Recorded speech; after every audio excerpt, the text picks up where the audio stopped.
While reviewing my late daughter's insurance file, I noticed something that stopped my heart cold. The claim had been filed 3 weeks before she died. 3 weeks before the car fire that supposedly took her life. The beneficiary wasn't me. It was my wife. My hands went numb. Because if someone filed a death claim before the death happened, then maybe, just maybe, my daughter never died at all. Thank you for being here. Before we continue, hit like, subscribe, and comment where you're watching from. Quick note. This is a fictional story with dramatized elements for storytelling and educational value. Any resemblance to real events is coincidental, but the message is deeply meaningful. Now, let me tell you what happened. The Austin heat had finally broken that October morning. A cold front had swept through overnight, leaving the air crisp and unfamiliar, like the city was wearing someone else's skin. I sat in my home office at our house in Westlake Hills, the windows still dark, coffee untouched beside me. It was barely 5 in the morning. I hadn't slept. 16 months. That's how long Lily had been gone. 487 days since the Texas Highway Patrol called me at 2 in the afternoon on a Tuesday and told me my daughter's car had been found burning on the shoulder of Interstate 35, just south of Round Rock. They said the fire was so intense that dental records were required for identification. They said the DNA matched. They said I should come to the morgue. I remember driving there. I remember the fluorescent lights in the hallway. I remember a woman in scrubs telling me how sorry she was. I don't remember driving home. Lily was 23. She'd just finished her internship at Crosstech, my company. She was brilliant, sharper than I'd ever been at her age. She had her mother's eyes, that same pale green that could see right through you. Sarah's eyes. Sarah had been gone 4 years by then. Pancreatic cancer. Fast and merciless. Lily was all I had left of her. And then Lily was gone too. I'd married Diane 8 months before the fire. She came into my life at a tech conference in San Francisco. She was working in venture capital consulting, she said. Smart. Beautiful. The kind of woman who made you feel like the only person in the room. After Sarah's death, I'd spent 3 years alone. Diane made the loneliness stop. She made me laugh again. She made me feel like life might still hold something worth waking up for. Looking back, I realized she made me feel exactly what she wanted me to feel. That October morning, I wasn't looking for anything suspicious. I was organizing files. Lily's estate had required mountains of paperwork, and I'd let most of it pile up because touching those documents meant accepting she was really gone. But there was a tax issue I needed to resolve, something my accountant had flagged about a life insurance policy. I opened the file folder and spread the documents across my desk. The policy was straightforward. $5 million. Lily had taken it out through Crosstech's employee benefits program during her internship. Standard procedure for anyone working at the company. I'd almost forgotten it existed. But as I read through the claim paperwork, something snagged in my brain like a thread catching on a nail. The filing date. The claim had been submitted on March 27th, 2023. Lily died on April 15th, 2023. 19 days before the fire. I read it again. And again. My eyes moved between the two dates, back and forth, like a metronome counting down to something terrible. March 27th. April 15th. The claim was filed almost 3 weeks before Lily's car burned on that highway. That wasn't possible. You can't file a death claim for someone who's still alive. Unless someone knew, with absolute certainty, that the person wouldn't be alive much longer. My fingers trembled as I turned to the next page. Beneficiary designation. I expected to see my own name. I was Lily's father, her only living relative. But the name on the line wasn't Nathan Cross. It was Diane Cross, my wife. I stared at the page until the letters blurred. My coffee had gone cold. The house was silent around me. Somewhere down the hall, Diane was still sleeping. The woman who brought me a green smoothie every morning without fail. The woman who held my hand at Lily's memorial service and whispered that everything would be okay. The woman whose name was printed on an insurance claim filed 19 days before my daughter supposedly burned to death. I heard her footsteps then. Soft padding down the hallway. The creak of the kitchen cabinet opening. The blender whirring to life.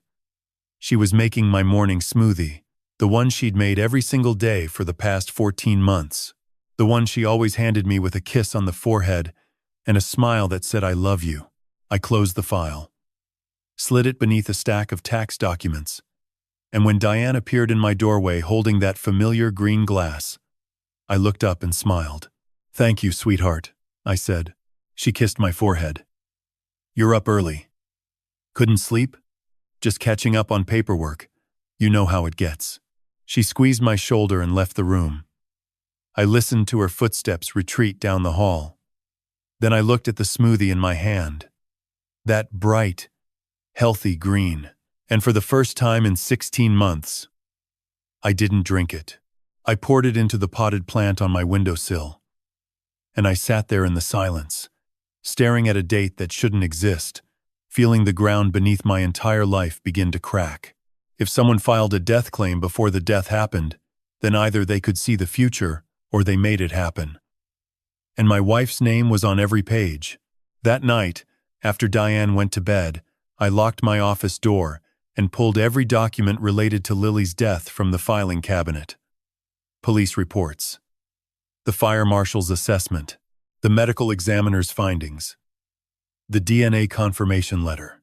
I spread them across my desk like a surgeon preparing for an operation, and for the first time in 16 months, I read them not as a grieving father, but as a man looking for lies. The fire marshal's report came first. The blaze had started in the engine compartment, they said. Electrical fault in the wiring harness. Lily's 2019 Honda Civic had been parked on the shoulder of Interstate 35 when it ignited. By the time a passing trucker called it in, the vehicle was fully engulfed. No witnesses to the initial event. No dashcam footage from nearby vehicles. The fire burned hot enough to warp the frame. I'd accepted all of this 16 months ago. I'd had no reason to question it. Cars caught fire. Electrical systems failed. Terrible things happened to good people for no reason at all. That was the story I'd told myself every night since April 15th. But now I was looking at the timeline differently. The insurance claim was filed March 27th, 19 days before the fire. Someone had known. Someone had prepared. I turned to the medical examiner's report. The body recovered from the vehicle was severely burned. Identification impossible through visual means. Dental records were requested from Lily's dentist in Austin. DNA samples were collected and sent to the Travis County Forensic Laboratory for confirmation. I found the DNA analysis on page 14. The cover sheet listed the case number, the date of submission, and the name of the forensic technician who'd processed the sample.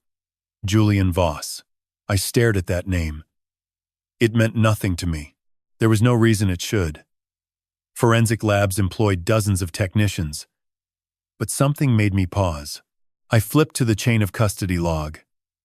Every piece of evidence in a criminal or medical investigation is tracked. Who collected it? Who transported it? Who received it? Who tested it? Every hand that touches the evidence gets recorded. That's how the system works. That's how it stays honest. The log showed the DNA sample collected at the crash site by a field technician named Robert Camacho. Standard. The sample was then transported to the Travis County lab and received by intake processing. Standard. But then there was a gap, a 26-hour gap between intake processing and the actual DNA analysis. 26 hours where the sample sat somewhere in that lab without anyone signing for it. And then Julian Voss's name appeared. He'd signed the sample out of storage, processed the analysis, confirmed the match, and signed the final report. All in a single afternoon. Every other step in the chain had multiple signatures, multiple checkpoints. Julian Voss had handled the most critical piece of evidence alone. I opened my laptop and searched his name. Julian Voss. Forensic Technician Austin, Julian Voss. Travis County Lab, Julian Voss. DNA Analyst Texas, almost nothing. A LinkedIn profile with no photo, listing only laboratory sciences as a skill. No publications, no conference appearances, no professional memberships. For someone working in a county forensic lab, his digital footprint was remarkably thin. I searched the Travis County Medical Examiner's staff directory. His name wasn't there. That didn't necessarily mean anything. Staff turned over. People left jobs. But combined with the 26-hour gap, combined with the insurance claim filed 3 weeks early, combined with the name on the beneficiary line, it formed a shape I couldn't ignore. I leaned back in my chair and closed my eyes. The house was dark and silent around me. Through the walls, I could hear the faint rhythm of Diane breathing in our bedroom down the hall. Slow, steady, the sound of someone sleeping peacefully. My mind drifted to the last time I'd seen Lily alive. It was April 13th, 2 days before the fire. She'd come to the house for dinner. Diane had made pasta. Lily was quieter than usual that night, I remembered. She kept looking at her phone. At one point, she'd started to say something to me, then stopped, shook her head, and changed the subject. What were you going to say, Lily? I hadn't thought about that moment in 16 months. The drugs, I realized now. Whatever Diane had been putting in my smoothies, whatever was in those vitamins she'd started giving me last year, they hadn't just made me forgetful. They'd made me stop asking questions, stop noticing things, stop thinking clearly enough to wonder why my daughter had looked so troubled at her last dinner in this house. I sat forward suddenly, my pulse quickening. I pulled my phone from the desk drawer and scrolled through my contacts until I found the name I was looking for. Marcus Webb. We'd played golf together for 15 years. He was retired FBI, spent 22 years in the Bureau's Financial Crimes Division before hanging it up to write mystery novels that never sold. 3 months ago, at the club, he'd mentioned a former colleague who'd gone private. Best investigator I ever worked with, he'd said. Angela Torres. Spent 2 decades tracking people who didn't want to be found. If you ever need someone to find the unfindable, she's your woman. I'd laughed at the time. Why would I ever need a private investigator? Now I knew. It was nearly 2 in the morning. I couldn't call Marcus at this hour, but I could send a message. I typed carefully, keeping it vague.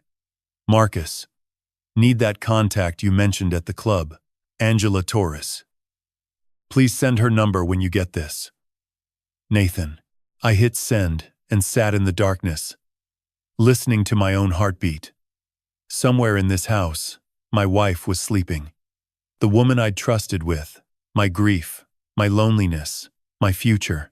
The woman who'd held me when I cried at Lily's memorial and whispered that time would heal everything. 19 days. She'd filed that claim 19 days before my daughter burned. I looked at my phone one more time, then slid it into my pocket. Tomorrow, I'd start finding answers. Tonight, I'd lie beside Diane in our bed and pretend that the world hadn't just split open beneath my feet. But I wouldn't drink the smoothie. Not tomorrow. Not ever again. And I wouldn't stop until I knew the truth about what happened to my daughter on that highway. Because the more I looked at these documents, the more I was certain of one thing. The story I'd been told about Lily's death wasn't a tragedy. It was a script, written by someone who'd planned every word. Angela Torres didn't look like what I expected. I'd pictured someone hard, angular, the kind of woman who wore her years in federal law enforcement like armor.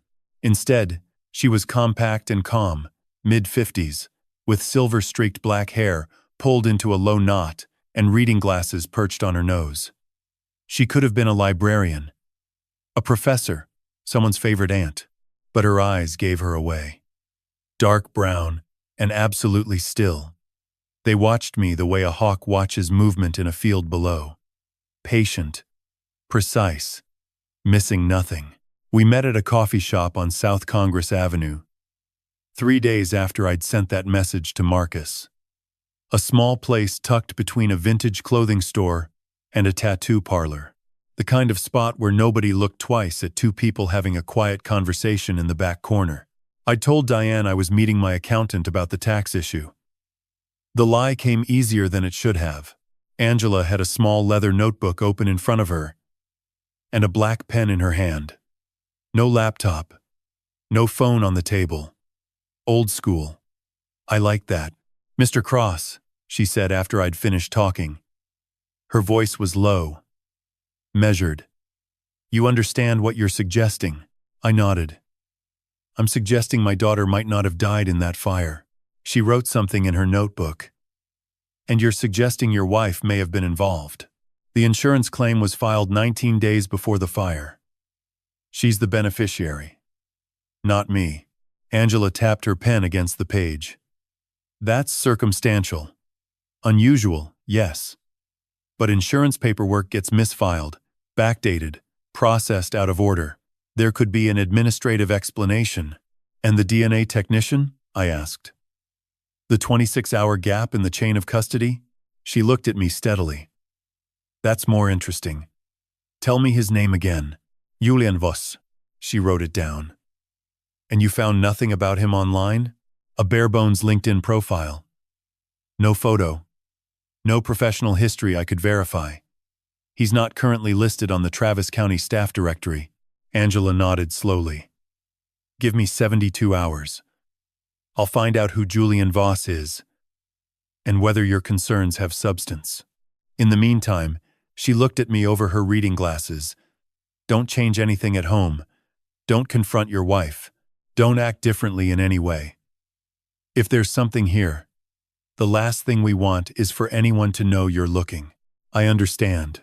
She closed her notebook. One more question, Mr. Cross. Your wife. How did you meet her? Tech conference in San Francisco, 2021. She said she worked in venture capital consulting. Angela's expression didn't change, but something shifted behind her eyes. Did you verify that? I opened my mouth to answer, then stopped. The silence between us stretched for a long moment. No, I said quietly. I didn't. She nodded as if that was exactly what she'd expected to hear. 72 hours. I'll be in touch. She called me in 48. I was in my car, parked outside a hardware store on Lamar Boulevard. I'd driven there for no reason other than to be somewhere Diane wasn't. My phone buzzed, and Angela's number appeared on the screen. Mr. Cross. Are you somewhere private? I'm alone. Go ahead. Julian Voss. She paused. He's real. He did work at the Travis County Forensic Lab, but only for 14 months. He was hired in January 2022 and left in June 2023, 2 months after your daughter's death. Okay, I said, gripping the steering wheel. I ran his background. School records, previous employment, social connections. She paused again. Julian Voss attended the University of Texas at Austin from 2008 to 2012. Bachelor's degree in biochemistry. I waited. There was something in her voice. Something she was building toward. I also ran your wife's background, she continued. The identity she's using. Diane Cross. Maiden name Diane Keller. According to her records, she attended a small private college in California, but I cross-referenced enrollment databases. No Diane Keller ever attended that institution. My chest tightened, so I expanded my search. I looked at UT Austin enrollment records for the same period. Julian Voss was there. 2008 to 2012. The car was silent. My hands were white on the steering wheel. There was no Diane Keller at UT Austin, Angela said. But there was a Denise Harmon. She graduated in 2011 with a degree in psychology. I pulled her student ID photo from the university archives. She paused. I could hear her breathing on the other end of the line. Steady. Controlled. Mr. Cross, Denise Harmon and your wife are the same person. Same face, same bone structure.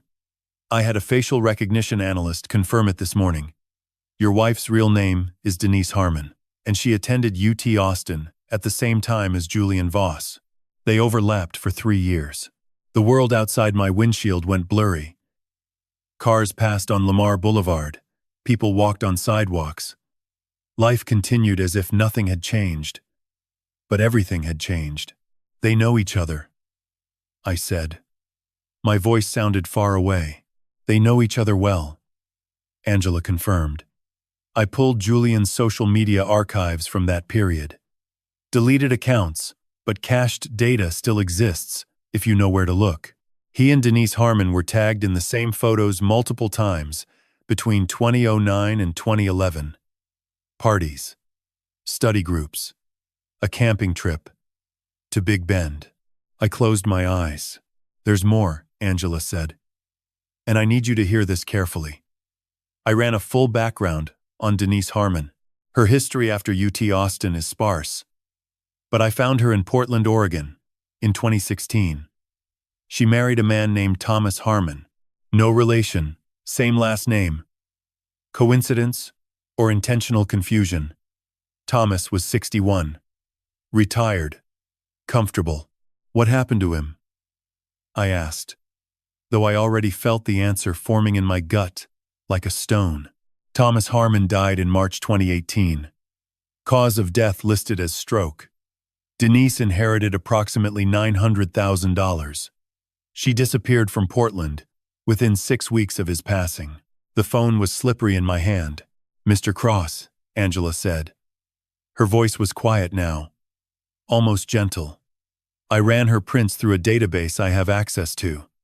Before Portland, before Denise Harmon, I found another match, Sacramento, California. 2013 to 2015. A woman named Diana Gale married a man named Richard Gale. He was 58. Owned a chain of dry cleaning businesses. Richard Gale died in November 2015. Cardiac arrest during sleep. Diana inherited $1.2 million and vanished. 3 names. 3 cities. 2 dead husbands. I couldn't speak. The air in my car felt thick, suffocating. Mr. Cross. Angela's voice cut through the fog. Your wife doesn't exist. The woman you married is a ghost who changes names the way other people change clothes.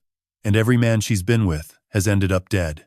I sat in that parking lot for a long time after she hung up. The sun was going down over Austin, painting the sky in shades of red and amber. Beautiful. Indifferent. The world didn't care that my life had just been turned inside out. Diane. Denise. Diana. 3 names. 1 face. And somewhere beneath all those masks, a woman who'd sat across from me at breakfast that very morning and asked if I wanted blueberries in my smoothie. Angela called me every day that week. Each call brought something worse. On Wednesday, she told me about the finances. Denise Harmon had inherited $900,000 from Thomas Harmon in Portland. But Angela traced what happened to that money.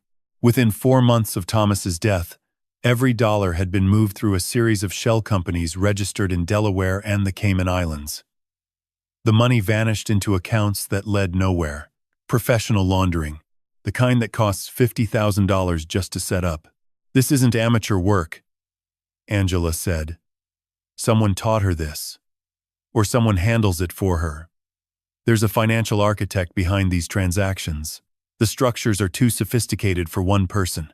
On Thursday, she found Michael Torres. I was sitting in my car again. I'd started spending hours in parking lots just to have a space where Diane couldn't hear me. Couldn't see my face. Couldn't watch my reactions. The hardware store on Lamar. The grocery lot on Mopac. Anonymous places where a man could fall apart without anyone noticing. Phoenix, Arizona, Angela said. 2013. A woman calling herself Michelle Reeves married a man named Michael Torres. He was 54. Owned 3 auto dealerships. Widower. 2 adult children who lived out of state. Michelle was 31 at the time. They met at a charity gala. I closed my eyes. The pattern was so clear now, it felt like reading the same page over and over. Michael Torres died in September 2013, 6 months after the wedding. Cause of death: heart failure. Angela's voice was flat, clinical. His children contested the will. They said their father had been healthy, that the marriage was too fast, that something felt wrong. But the medical examiner ruled natural causes. Michelle inherited $460,000. She disappeared within a month. I pulled the facial recognition comparison. Angela continued. Michelle Reeves, Denise Harmon, Diana Gale, Diane Cross. Same woman. 4 names, 4 cities, 3 dead husbands, each one wealthier than the last. The math was simple and horrifying. Michael Torres, $460,000. Richard Gale, $1.2 million. Thomas Harmon, $900,000. Each man a step up the ladder. Each man older, lonely, vulnerable. Each man dead within 6 months to 2 years of saying I do. And then there was me. Nathan Cross, founder of Cross Tech. Net worth approximately $80 million. She wasn't climbing the ladder anymore. How does she do it? I asked. My voice was steady, but my hands were shaking. How does she kill them without anyone catching her? That's what I'm still working on, Angela said. The causes of death vary. Heart failure, stroke, cardiac arrest. All conditions that can occur naturally in older men. But 3 healthy men dying within a year or 2 of marrying the same woman is not coincidence. It's method. She paused. I believe she poisons them slowly, Nathan. Over months. Something that builds up in the system, mimics natural disease. By the time they collapse, their bodies tell the same story as any natural death. No one orders a toxicology screen on a 60-year-old man who dies of a stroke. It doesn't raise flags. The smoothie. The vitamins. 14 months of green glasses and white pills. Handed to me every morning with a smile. She's doing it to me, I said. Right now. She's already started. I know, Angela said quietly. That's why we need to move carefully. If she realizes you've stopped taking whatever she's giving you, if she senses any change in your behavior, she'll adapt. Women like this are survivors. They disappear. They change names. They start over somewhere else. And we lose her. I stared through the windshield at nothing. A woman walked past my car carrying grocery bags. A teenager rode by on a bicycle. Normal life. Ordinary Tuesday afternoon in Austin, Texas. And I was sitting here learning that the woman I slept beside every night had likely killed 3 men before me and was working on making me number 4. What do we do? I asked. First, Angela said, I need you to bring me a sample of that smoothie and whatever vitamins or supplements she gives you. We need laboratory confirmation of what she's using. That gives us physical evidence. Done. I've been saving them for 3 days. Good. Second, I need more time to build the full picture. Financial records, communication patterns, travel history. If Julian Voss helped her fake the DNA results, there may be a money trail connecting them. And if there's a money trail, there may be someone else involved. Someone funding this or directing it. You think there's someone else? The financial structures I found are too advanced for 2 people running a scam, Angela said. Shell companies, offshore accounts, identity fabrication at this level requires resources, connections. There's a third player somewhere. I just haven't found them yet. A third player. Someone else who wanted me destroyed. Someone else who'd been watching, waiting, helping Diane dismantle my life piece by piece. The thought made my stomach turn. I'll keep looking, Angela said. In the meantime, you play the role. Drink the smoothie. Take the vitamins.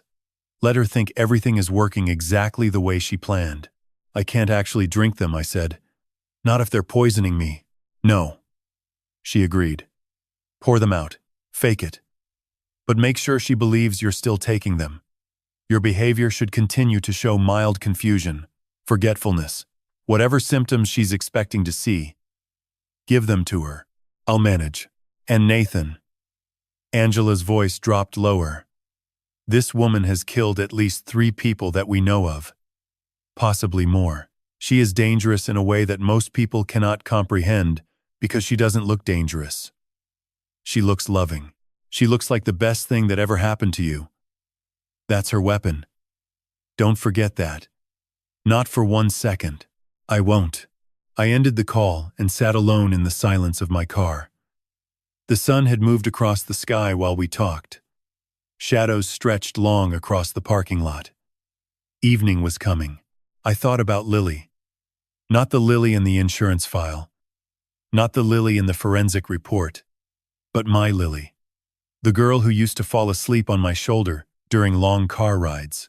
The teenager who argued with me about curfew and then hugged me goodnight. The young woman who walked into Crosstech on her first day of work with Sarah's green eyes blazing with excitement and said, "I'm going to make you proud, Dad." If Diane had killed 3 men, what had she done to my daughter?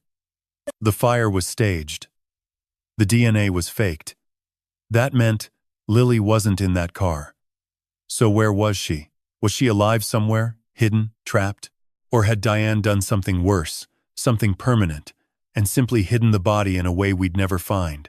I couldn't think about that. Not yet. I had to believe she was alive. I had to believe there was something left to save. Because if Lily was gone, truly gone, then nothing I did next would matter. I started the engine and drove home. Diane would be waiting. Dinner would be ready. She'd ask about my day, and I'd tell her some lie about meetings and budgets. And she'd smile, and I'd smile back. And somewhere behind both our masks, the truth would sit like a bomb with a timer no one could see. The lab results came back on a Monday. I was standing in my kitchen when Angela called. Diane had left 20 minutes earlier for what she called a yoga class. I knew now that I had no idea where she actually went on those mornings. Maybe she was meeting Julian. Maybe she was checking on whatever dark machinery kept her operation running. Maybe she really was doing yoga. It didn't matter. What mattered was that for the next 90 minutes, I could breathe. I picked up on the first ring. "Nathan," Angela said. "I have the results. Go ahead." The smoothie contained 2 active compounds. The first is lithium carbonate. High dose. Approximately 400 milligrams per serving. The second is lorazepam. That's a benzodiazepine. About 2 milligrams per serving.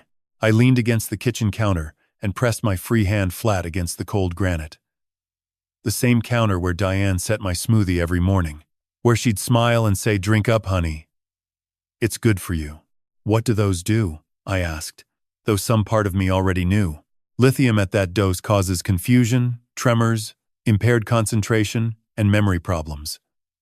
Angela's voice was precise, almost clinical. Long-term use in someone who doesn't need it can produce symptoms indistinguishable from early-stage dementia.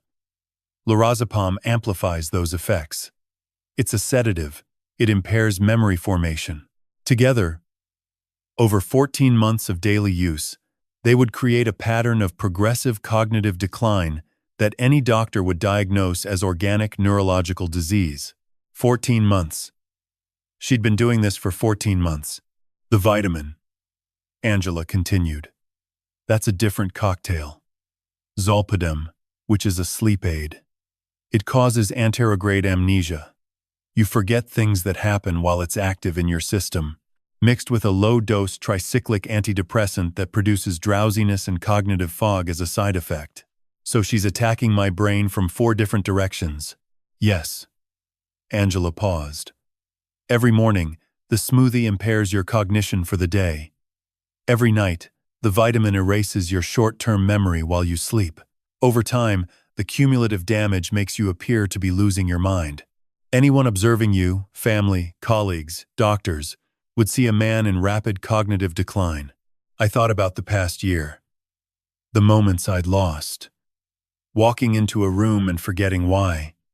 Missing meetings I'd scheduled myself. calling my assistant by the wrong name, asking Diane the same question 3 times in an hour and not remembering her answer. I'd thought it was grief.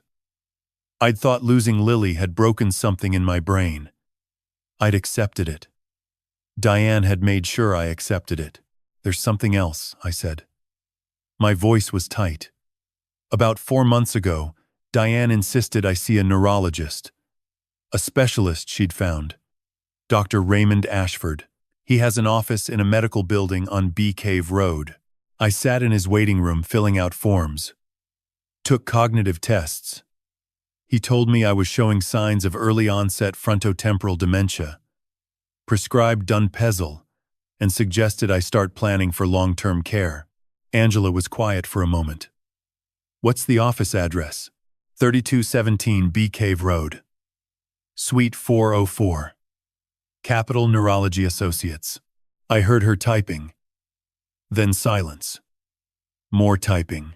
"Nathan," she said slowly, "there is no Capital Neurology Associates registered at that address. Suite 404 at 3217 Bee Cave Road is leased to a company called Lone Star Medical Consulting LLC. That company was incorporated in January 2023, 3 months before Lily's death. It has no employees on record, no website. The registered agent is a law firm in Delaware." My legs felt unsteady. I pulled out a kitchen chair and sat down. "And Dr. Raymond Ashford?" I asked. She typed again. "There is no Raymond Ashford licensed to practice medicine in the state of Texas. No Raymond Ashford in the American Medical Association database. No match in any state medical board I can access. He's not real. He's not a doctor," Angela confirmed. "He's someone playing a role. The diagnosis he gave you is fabricated. The prescription is likely either a placebo or another substance designed to worsen your symptoms. I'll need you to bring me those pills too." I opened the medicine cabinet in the bathroom. The bottle sat on the second shelf, right where it always was. White label. Donpezil, 10 milligrams. Take once daily. Dr. Raymond Ashford. Capital Neurology Associates. A fake doctor. A fake diagnosis. A fake prescription. All designed to create a paper trail that said Nathan Cross was losing his mind. I thought about what that paper trail was for. If I was officially diagnosed with dementia, if a neurologist, even a fake one, had documentation showing progressive decline, then someone could petition for conservatorship, legal guardianship. The court would appoint someone to manage my affairs because I could no longer do it myself. And who would that someone be? My loving, devoted wife. The woman who'd noticed the symptoms first. The woman who'd found the specialist. The woman who was so worried about her husband's health. "Angela," I said, "if she gets conservatorship over me, what happens?" "Everything," Angela said bluntly. "She controls your finances, your medical decisions, your property. She could change your will, liquidate assets, commit you to a care facility, and once you're locked inside a memory care unit, drugged into compliance, she can do whatever she wants with your estate, and no one would question it. No one would question it," Angela repeated. "Because on paper, you'd just be a sick man with a loving wife, taking care of him." I stared at the pill bottle in my hand. The label looked so professional, so legitimate. Every detail crafted to support a story that didn't exist. "How long?" I asked.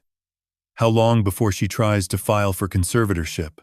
"If she's following the same timeline as her previous cases," Angela said, "and based on the progression she's engineering with the dosages, I'd estimate she's planning to move within the next 60 to 90 days. Maybe sooner if she thinks you're declining fast enough. 60 days. 2 months. That was all the time I had before Diane would try to lock me away and take everything.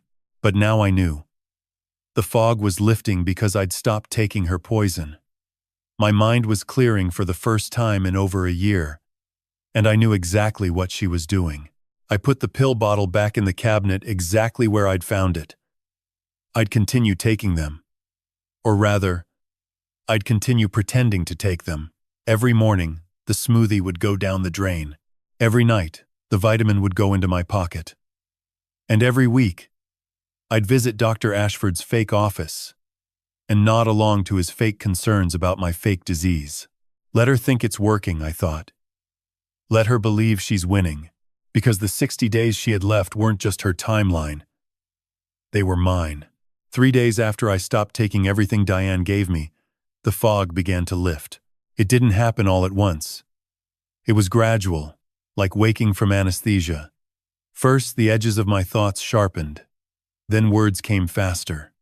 Names I'd struggled to remember surfaced without effort. Numbers made sense again. By the third morning, I realized I could read an entire page without losing my place. I could hold a conversation and recall every word an hour later. For 14 months, I'd believed my mind was failing. I'd accepted the diagnosis, accepted that grief and age had conspired to steal my sharpness. I'd even started preparing myself for the possibility that I might end up like my father, who'd spent his final years in a memory care facility, staring at walls he didn't recognize. But it wasn't disease. It had never been disease. It was Diane. Every clear thought I'd lost, every name that slipped away, every appointment I'd forgotten. It was all her. Manufactured. Deliberate. A slow-motion assassination of my mind. And with the clarity came something I didn't expect. Memories. Not just recent ones. Deep memories. Moments that had been buried under months of chemical fog. They floated up like objects released from the bottom of a dark lake, one by one, breaking the surface with increasing frequency. The most important one came on a Thursday night. I was lying in bed. Diane was asleep beside me, her breathing slow and even. The house was silent, except for the distant hum of the air conditioning. I closed my eyes and let my mind drift. A habit I'd developed during those sleepless nights since finding the insurance file. And then it was there. Sudden. Vivid. Like a door. Slamming open in a dark hallway. April 14th, 2023. The night before the fire. I was in this same bed. It was late. Past 11. My phone rang on the nightstand, the screen glowing in the darkness. I reached for it, groggy, slow. The letters on the screen blurred and swam, but I recognized the name. Lily, I answered. My voice was thick, sluggish. The evening vitamin was still heavy in my system. Dad. Her voice was urgent, breathless, almost whispering. Dad, are you awake? I need to talk to you. Hey, sweetheart. I mumbled. What time is it? Dad, listen to me. Please. This is important. I found something. About Diane. She's not who she says she is. I've been looking into her background and nothing checks out. Her work history, her references. None of it is real. I remember trying to focus. Trying to make my brain work. But the fog was so thick that night. Everything felt underwater. Lily continued. Faster now. And there's something else. At work. The server logs. Someone's been copying our source code, transferring files to an external address. Dad. I traced the access credentials. It's Victor. Victor is selling our technology. Victor. The name registered somewhere deep, but the connection wouldn't form. Victor Lamb. My CTO. My co-founder. My friend. I don't. I started. I couldn't form the sentence. Honey, can we talk about this in the morning? I'm so tired. Dad, please. Lily's voice cracked. I think they're connected. Diane and Victor. I think she's working with him. I went to Victor today to report the breach. And he got this look in his eyes. He was scared. Not surprised. Scared. Like he already knew. I remember the silence that followed. The long pause where I should have sat up, turned on the light, told my daughter to come home immediately, where a father with a clear mind would have recognized the fear in his child's voice and acted. Instead, I said something. I don't remember exactly what. Something about being tired. Something about dealing with it tomorrow.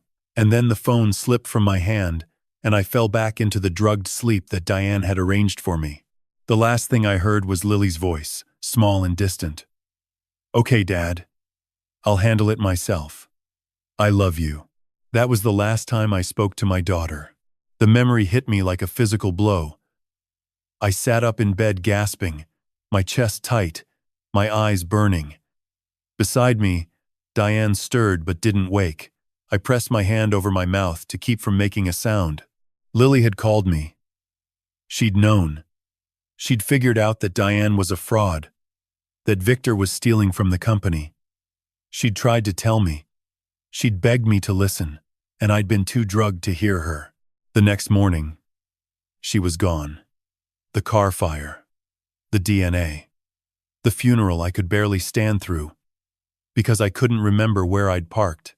Diane had known. She must have known about Lily's call. Maybe she was monitoring my phone. Maybe Victor had warned her after Lily confronted him. Either way, between 11 that night and 2 the next afternoon, they'd made my daughter disappear. I got out of bed carefully, silently, walked to the bathroom, closed the door, sat on the cold tile floor with my back against the wall, and I cried. Not the quiet, controlled tears I'd allowed myself at the funeral. Not the managed grief of a man taking his medicine and seeing his therapist and doing all the right things. This was different. This was the raw, choking kind of crying that comes when you realize you failed the one person who needed you most. My daughter had reached out her hand in the darkness, and I'd let it slip through my fingers because my wife had made sure I was too far gone to hold on. "I'm sorry, Lily." The words came out in a whisper, broken and useless. "I'm so sorry. You tried to save me and I wasn't there. I wasn't there."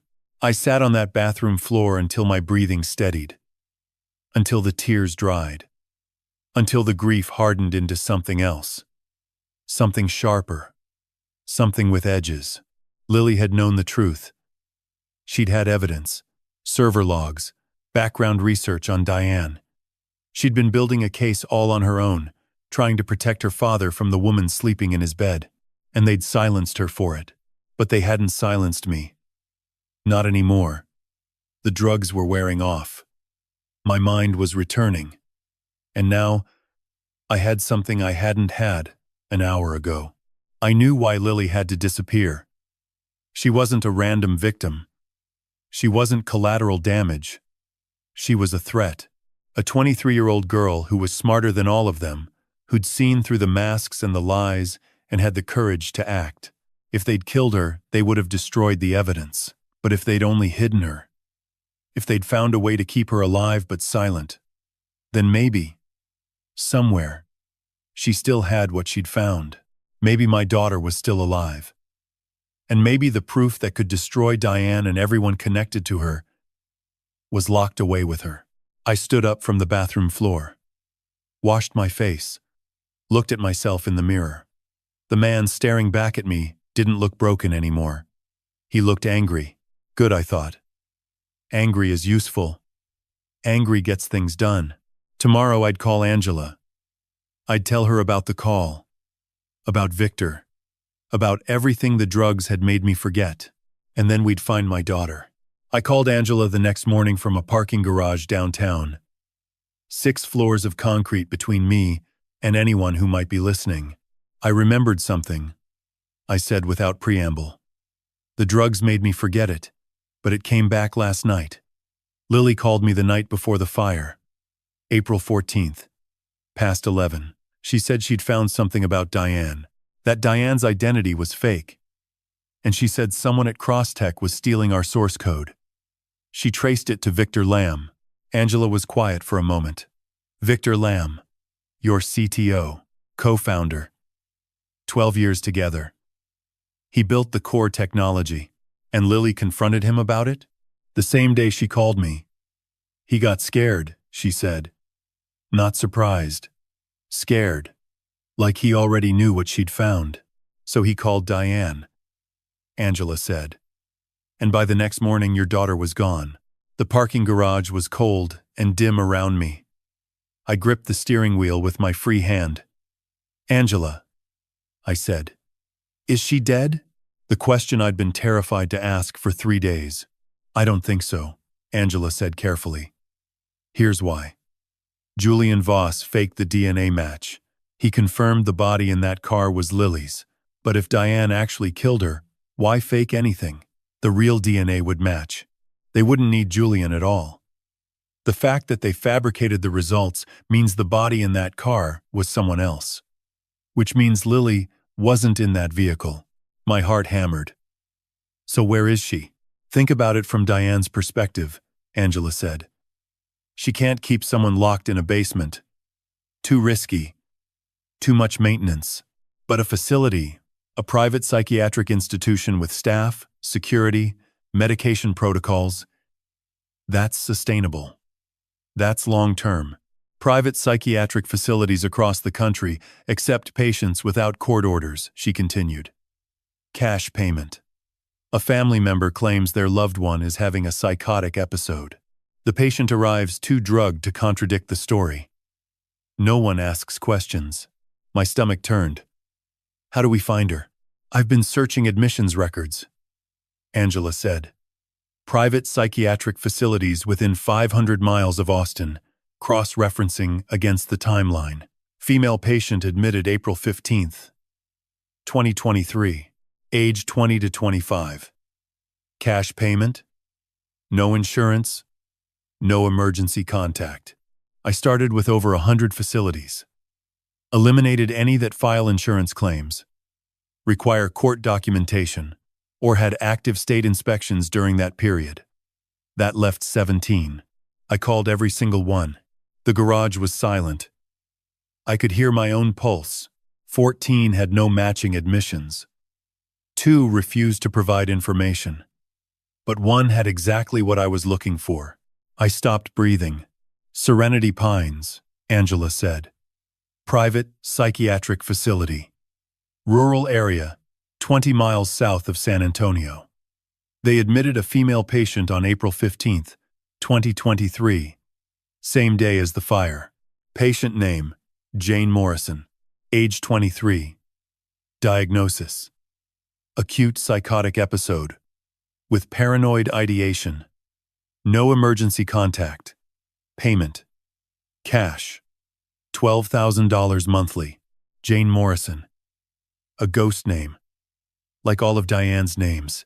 I pulled the admissions photo from their digital records. Angela continued. Low quality. Tablet camera. The patient appears disoriented. Likely drugged at intake. I'm sending it to your phone now. Tell me if this is Lily. My phone buzzed. 1 attachment. I opened it with trembling fingers. The image was small and grainy. A young woman in a plastic chair, head slightly bowed, hair hanging forward. Gray sweatshirt 2 sizes too large. Harsh fluorescent lighting. Hands folded in her lap, but I could see her jawline. The shape of her nose. The way her left eyebrow arched slightly higher than her right. A quirk, inherited from Sarah. And even through the drugged haze in her expression, I could see her eyes. Pale green. Sarah's eyes. I put the phone back to my ear. My voice broke. That's her. That's my Lily. 3 seconds of silence. Then Angela spoke. And for the first time, I heard something other than professional detachment. Something that sounded like relief. She's alive, Nathan. 16 months. 200 miles from your front door. Locked in a psychiatric ward under a false name. Your wife put her there. I pressed my forehead against the cold concrete pillar and closed my eyes. My chest heaved. I couldn't tell if I was laughing or crying. Alive. After 16 months of grief. After the funeral and the memorial and the empty bedroom I couldn't enter. After 487 days of believing I'd lost everything. My daughter was alive, but she wasn't free. She was locked in a room 200 miles away, drugged into silence, waiting for someone to find her. "What do we do?" I asked. My voice was raw. "We don't rush," Angela said firmly.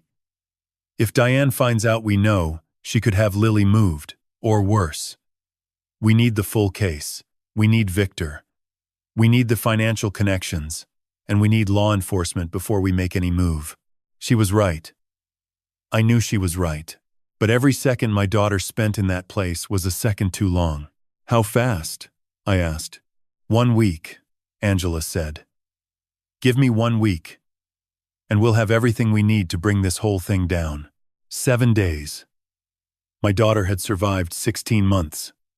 She could survive 7 more. She had to. Angela delivered the next piece 4 days later. The missing connection. The third player. She'd suspected from the beginning. I was in my office at Crosstech, the glass-walled corner suite on the 15th floor overlooking Congress Avenue. It was after 7 in the evening. The floor was empty. Everyone had gone home hours ago. I'd stayed behind, telling Diane I had a board presentation to prepare. Another lie, added to the growing pile. But I wasn't preparing a presentation. I was inside the company's server architecture, using administrator credentials I hadn't touched in years. Lily's words from that recovered memory played on a loop in my head. "Someone's been copying our source code, transferring files to an external address." I traced the access credentials. "It's Victor." Our engineering servers maintain detailed access logs. Every file opened, every transfer initiated, every connection to an external network. All of it recorded automatically. It was a security feature I'd insisted on when we built the system. Ironic. Now, Victor had designed those servers himself. I found it within 30 minutes. A series of file transfers beginning in October 2022. 6 months before Lily disappeared. Every transfer originated from the same set of credentials. VLAN admin. Victor's personal access account. The files moved to an encrypted external address that resolved, after 3 layers of redirection, to a server registered in Shenzhen, China. The files themselves were the heart of Crosstech. Our proprietary machine learning algorithms. The neural network architecture Victor had spent 7 years building. The source code that made our platform faster and more accurate than anything else on the market. The intellectual property that comprised roughly 70% of our company's $80 million valuation. Victor was selling our technology to a competitor. Piece by piece. Over 8 months. And he'd been doing it right under my nose while I stumbled through meetings unable to remember my own employees' names. I photographed everything. Screenshots of the logs. The external server address. The file transfer timestamps. Then I closed the system and called Angela. She answered immediately. "I found it," I said. "Victor's been transferring our source code to a server in Shenzhen. 8 months of transfers starting October 2022. Jung Technologies," Angela said without hesitation. "I was about to call you with the same conclusion from a different angle." "What do you mean?" "I traced Diane's finances," she said. "Beyond the shell companies. I found an offshore account in the British Virgin Islands, registered under one of her old aliases. That account received a single deposit of $200,000 in January 2023. 3 months before Lily disappeared. My jaw tightened. Where did the money come from? A holding company called Apex Meridian LLC. Registered in Nevada. Single member. The member's identity is shielded, but I got a subpoena-ready trace on the funding source. The $200,000 came from a personal brokerage account belonging to Victor Lamb. I leaned back in my chair and stared at the ceiling. The Austin skyline glowed orange through my office windows. Somewhere in this building, on the floor below me, Victor's office sat dark and empty. His awards on the shelves. His family photos on the desk. The whiteboard covered in equations I'd never understood but always admired. 18 months ago, I'd stood in that office and told him how grateful I was that he'd held the company together while I grieved. I'd put my hand on his shoulder and said I couldn't have survived losing Lily without him. And he'd smiled. Nodded. Said that's what partners are for. So here's what happened, Angela said, pulling me back. Victor was selling your technology. Lily discovered the breach during her security internship. She had access to the server logs as part of her job. She saw the transfers and traced them to Victor's credentials. She went to Victor, I said. She told him she knew, and Victor panicked. He'd been stealing from the company for months. If Lily reported what she'd found, he'd face federal charges, industrial espionage, theft of trade secrets. He could get 20 years. So he called Diane, I said. He called Diane. Angela confirmed. The woman he'd been paying. The woman who'd already proven she could make problems disappear. He told her that Lily had evidence, that she was going to expose everything.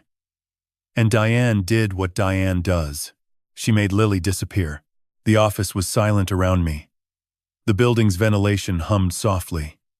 Through the glass walls, I could see the empty cubicles of the engineering department. Victor's team. People who worked for him, trusted him, believed he was building something meaningful. He'd been dismantling it instead, selling it off piece by piece, while poisoning the man who'd given him the opportunity to build it in the first place. Nathan, Angela said, we now have the complete picture. Diane targeted you for your wealth. Victor partnered with her to steal your technology and eventually force a sale of the company. They needed you incapacitated, mentally incompetent, unable to notice the theft or resist the conservatorship.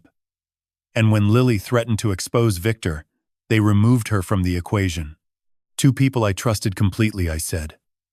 My wife and my best friend, working together to destroy everything I had. Angela was quiet for a moment. There's a reason con artists target people in grief, Nathan. You weren't weak. You were human.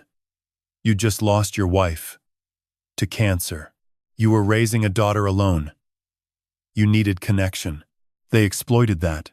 I appreciated the words. But they didn't ease the burning in my chest. I'd sat across from Victor at board meetings for 16 months.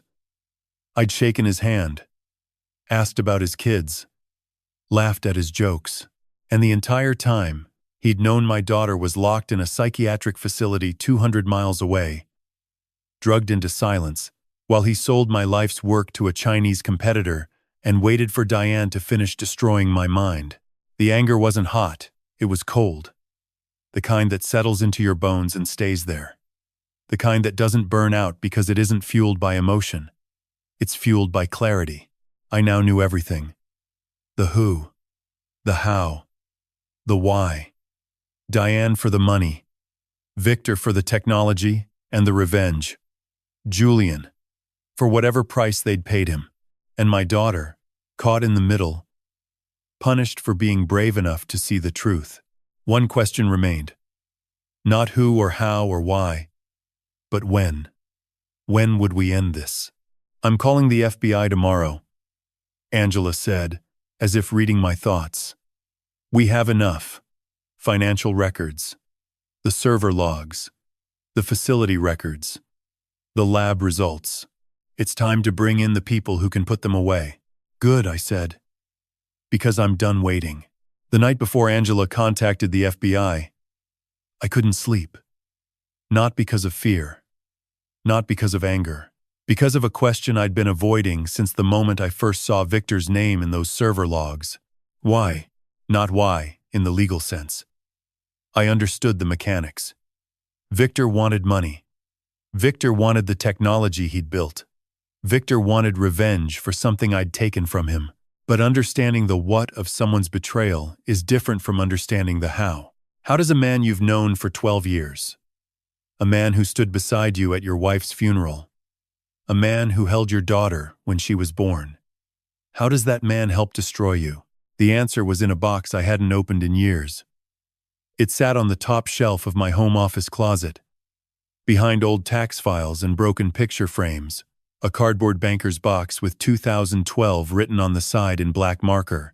I pulled it down and sat on the floor with it between my knees. Inside were the artifacts of Crosstech's beginning. Business cards from our first print run, the ink slightly off-center. A photo of Victor and me standing in front of the garage apartment on East 6th Street where we'd built our first prototype. We looked young, hungry, certain that the world owed us something extraordinary. And beneath the photo, folded into quarters, soft at the creases from years of handling, was the napkin. I unfolded it carefully. The writing was faded but legible. Victor's handwriting on the left, mine on the right. We'd been at a barbecue place on South Lamar, plates of brisket between us, 3 beers deep, sketching out the future on a brown paper napkin. At the bottom, in block letters, we'd both signed our names beneath a single sentence: equal partners, 50-50. Whatever happens. I remembered that night so clearly it hurt. Victor's eyes had been electric with excitement. He'd been working on the core algorithm for 2 years at that point, refining it in his apartment after his day job at Dell. He'd shown me what it could do. And I'd immediately understood. This was going to change things. This was going to make us rich. But more than that, I remembered what he'd said. Nathan, I can build this thing, but I can't sell it. I can't do the business side. I need you. 50-50. Partners. He'd stuck out his hand across the table. I shook it. And for 5 years, that's what we were. Equal. Every decision made together. Every win shared. Victor built the technology. I built the company around it. We hired our first employee in 2013. Our 10th in 2015. By 2016, we had 47 people in Series B funding that valued us at $12 million. Then came 2017. The IPO. Our investment bankers sat us down in a conference room at Goldman Sachs and explained the restructuring. For the public offering to work, for institutional investors to feel confident, the equity needed to be consolidated. One clear leader. One vision. One name. At the top of the prospectus. I remember Victor's face when the bankers laid it out. His stake would be diluted from 50% to 8%. Mine would remain at 32%, with the rest distributed to investors and the employee pool. He looked at me across that conference table, waiting for me to say something, waiting for me to fight for him, for the napkin, for the promise. I didn't. Business is business, Vic, I said. The company needs this structure to grow. You'll still have 8%. That's worth $40 million at our projected valuation. You'll be fine. He didn't argue. That was the thing that should have told me everything. Victor Lamb, the man who'd debate the merits of a semicolon versus a comma in a line of code, didn't say a single word. He just nodded. Stood up. Walked out of the room. That night, he sent me an email. I found it in the box too, printed on cross-tech letterhead. Nathan, you took everything I built with my own hands and called it yours. I gave you my life's work because I trusted you, because I believed that handshake meant something. You told me we were equal partners. You lied. I won't forget this, but I'll wait. Victor, my reply was beneath it. I winced reading my own words. Victor, you're being dramatic. 8% of a public company is more money than either of us ever dreamed of when we started this. The structure is what it is. The board decided.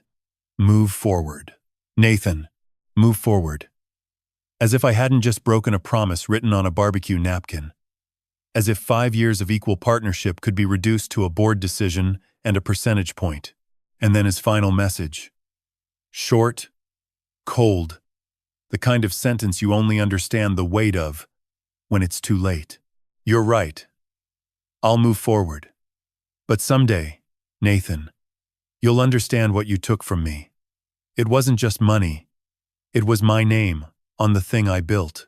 That's something you can never give back. I sat on my office floor with these printouts spread around me and felt something I hadn't expected. Shame. Not for investigating Victor. Not for building a case against him. What he'd done to Lily, what he'd helped Diane do to me, those were crimes. Unforgivable. But the seed of his hatred hadn't grown from nothing. I'd planted it, watered it with arrogance, told myself it didn't matter because the numbers on the spreadsheet were large enough to justify anything. Victor had waited 7 years. He'd smiled at me across boardrooms and holiday parties and company retreats.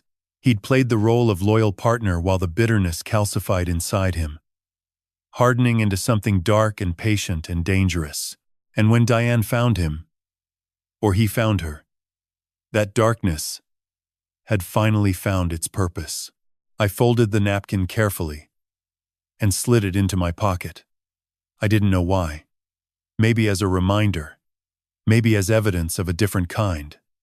Not the kind that puts someone in prison. The kind that keeps you honest about who you are and what you've done. Victor's revenge was criminal. His choices were monstrous. But my choices had built the road that led him there. I put the box back on the shelf and turned off the light. Tomorrow, Angela would call the FBI. Tomorrow, the trap would begin. And when it was over, when Diane was in handcuffs and Victor was facing a judge, I would have to live with the knowledge that none of it had to happen, that a kept promise 12 years ago might have changed everything. But tonight wasn't about guilt. Tonight was about what came next. And what came next was the end of this.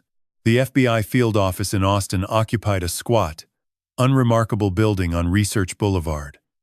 No signage, no flags, just tinted glass and a parking lot full of sedans that all looked the same. The kind of place you'd drive past 1,000 times and never notice. Angela met me in the lobby. She'd been in contact with the Bureau for 2 days already, laying groundwork, sharing evidence, building the case before I ever walked through the door. By the time I sat down in the third-floor conference room, the agent across from me had already read everything. Special Agent Marcus Reed was built like a man who'd once been military and never fully left it behind. Buzz cut going gray at the temples. Square jaw. Eyes that assessed me in under 3 seconds and moved on. He didn't waste time on pleasantries. "Mr. Cross," he said, flipping open a folder. "I've reviewed the evidence your investigator compiled.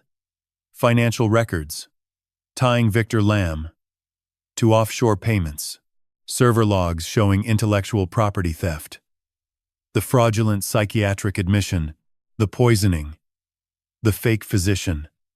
He looked up. "This is one of the most comprehensive cases of partner fraud I've seen in 20 years. So you'll help," I said. "We'll do more than help." He closed the folder. "But I need something from you first. Something only you can provide." "What?"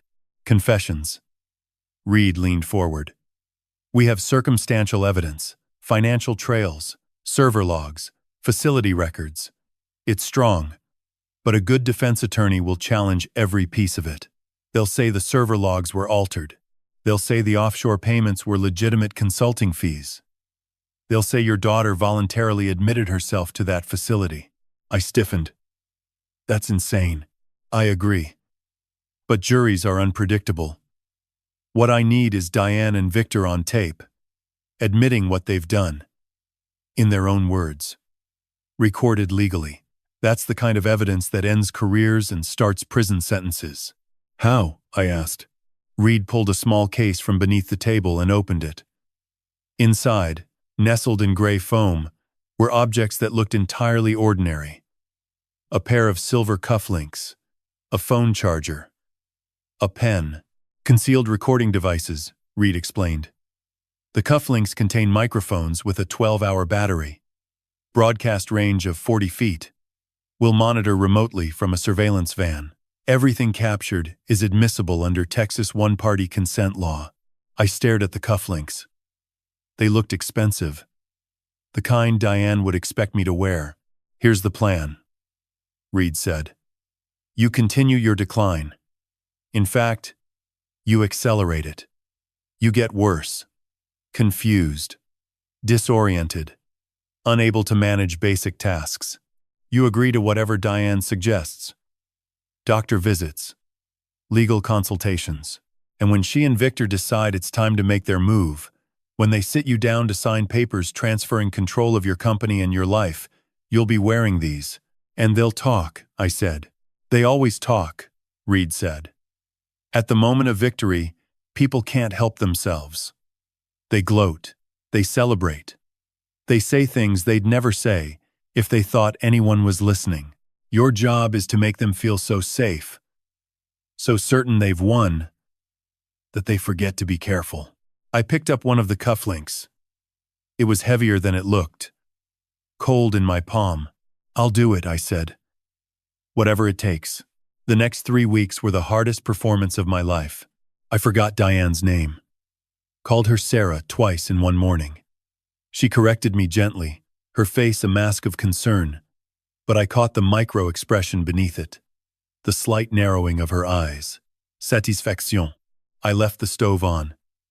Diane found me standing in the kitchen at midnight, staring at the refrigerator, with no memory of why I'd come downstairs. I asked our neighbor's name 3 times during a single conversation at the mailbox. I drove to the office and sat in the parking lot for 20 minutes because I couldn't remember which floor I worked on. Each night, Diane would sit beside me on the couch, stroke my hair, and say things like, "It's okay, honey, and we'll figure this out together." Her voice was so gentle, so loving, the voice of a woman watching her investment mature. On the 8th day, I overheard her on the phone. I was supposed to be napping in the bedroom, but I'd crept to the hallway, barefoot, silent. Her voice drifted up from the kitchen. "He asked me who I was this morning." Her tone was businesslike, almost bored. Couldn't remember my name for about 30 seconds. "I think we're close. Another few weeks at most." A pause. Then she laughed softly. "No. He's completely gone. Doesn't suspect a thing. He can barely follow a conversation anymore." I stood in that hallway listening to my wife describe my manufactured destruction to whoever was on the other end of that call. Victor. Probably. Or maybe Julian. It didn't matter. What mattered was the cufflinks in my dresser drawer, charged and ready. What mattered was Agent Reed in a van 2 blocks away, waiting. By the 3rd week, Diane made her move. She came to me on a Tuesday evening with her tablet, showing me a document. "Sweetheart," she said softly. "Victor thinks it might be time to discuss the company's future. Given your health, he's found a buyer who's willing to pay a very fair price. We just need you to sign a few papers. Nothing complicated." I blinked at her slowly. Let my mouth hang open slightly. Tried to focus on the screen, and failed. "Okay," I mumbled. "If you think that's best." She smiled, kissed my forehead. "I'll set up a meeting for Friday. Victor will handle everything. You just need to show up and sign." Friday. 5 days away. I nodded vaguely and turned back to the television. Diane left the room humming softly to herself. The moment she was gone, I pulled out my phone and typed a single message to Agent Reed. "Friday. They're making their move. I'm ready." His reply came in under 10 seconds. "We'll be there. Don't change anything. See you on the other side." I deleted both messages and closed my eyes. 5 days. After months of investigation, weeks of performance, 16 months of grief, and poison and lies, it came down to 5 days. Friday, Diane and Victor would believe they'd finally won. They'd sit in that conference room with their documents and their plans, and their smug certainty that I was too broken to stop them. They had no idea what was waiting for them on the other side of that door. Friday, March 14th. 6:47 in the morning. I stood in front of the bathroom mirror and fastened the cufflinks. Silver. Polished. They caught the light, like ordinary jewelry. No one would look at them twice. But inside each one, a microphone was recording every sound within 40 feet. Somewhere outside, in a white van parked on a side street 3 blocks from Columbia Center, Agent Reed and his team were already listening. I looked at my reflection. The man in the mirror looked tired, thin, slightly confused around the eyes. I'd practiced that expression for 3 weeks. The unfocused gaze, the slight slackness around the mouth, the posture of a man whose mind was leaving him. Today was the last day I'd ever have to wear that mask. Diane appeared behind me in the mirror. She was dressed beautifully. Cream blouse, tailored navy pants, pearl earrings. The outfit of a woman attending an important business meeting. The outfit of a woman about to inherit $80 million. "Ready, sweetheart?" she asked. Her voice was soft, patient. The voice she'd perfected over 3 years of pretending to love me. I turned to her slowly. Blinked. "Where are we going?" "The office, honey. Remember? Victor set up a meeting. Just some paperwork." "Oh." I nodded vaguely. "Right. Paperwork." She took my arm and guided me downstairs. Helped me into the car. Buckled my seatbelt. I let her. I let her do everything. And I watched her face in the rearview mirror as she pulled out of the driveway. She was smiling. Not at me. At something private. Something she could already taste. The drive to Crosstech took 20 minutes. Diane filled the silence with small talk.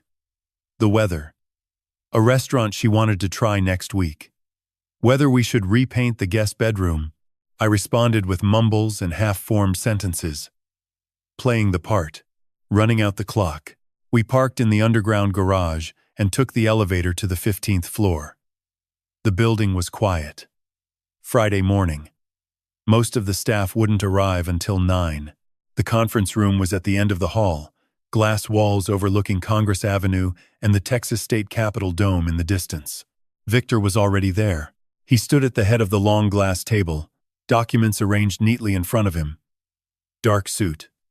No tie. The casual confidence of a man who believed he'd already won. When we walked in, his eyes moved from Diane to me and back.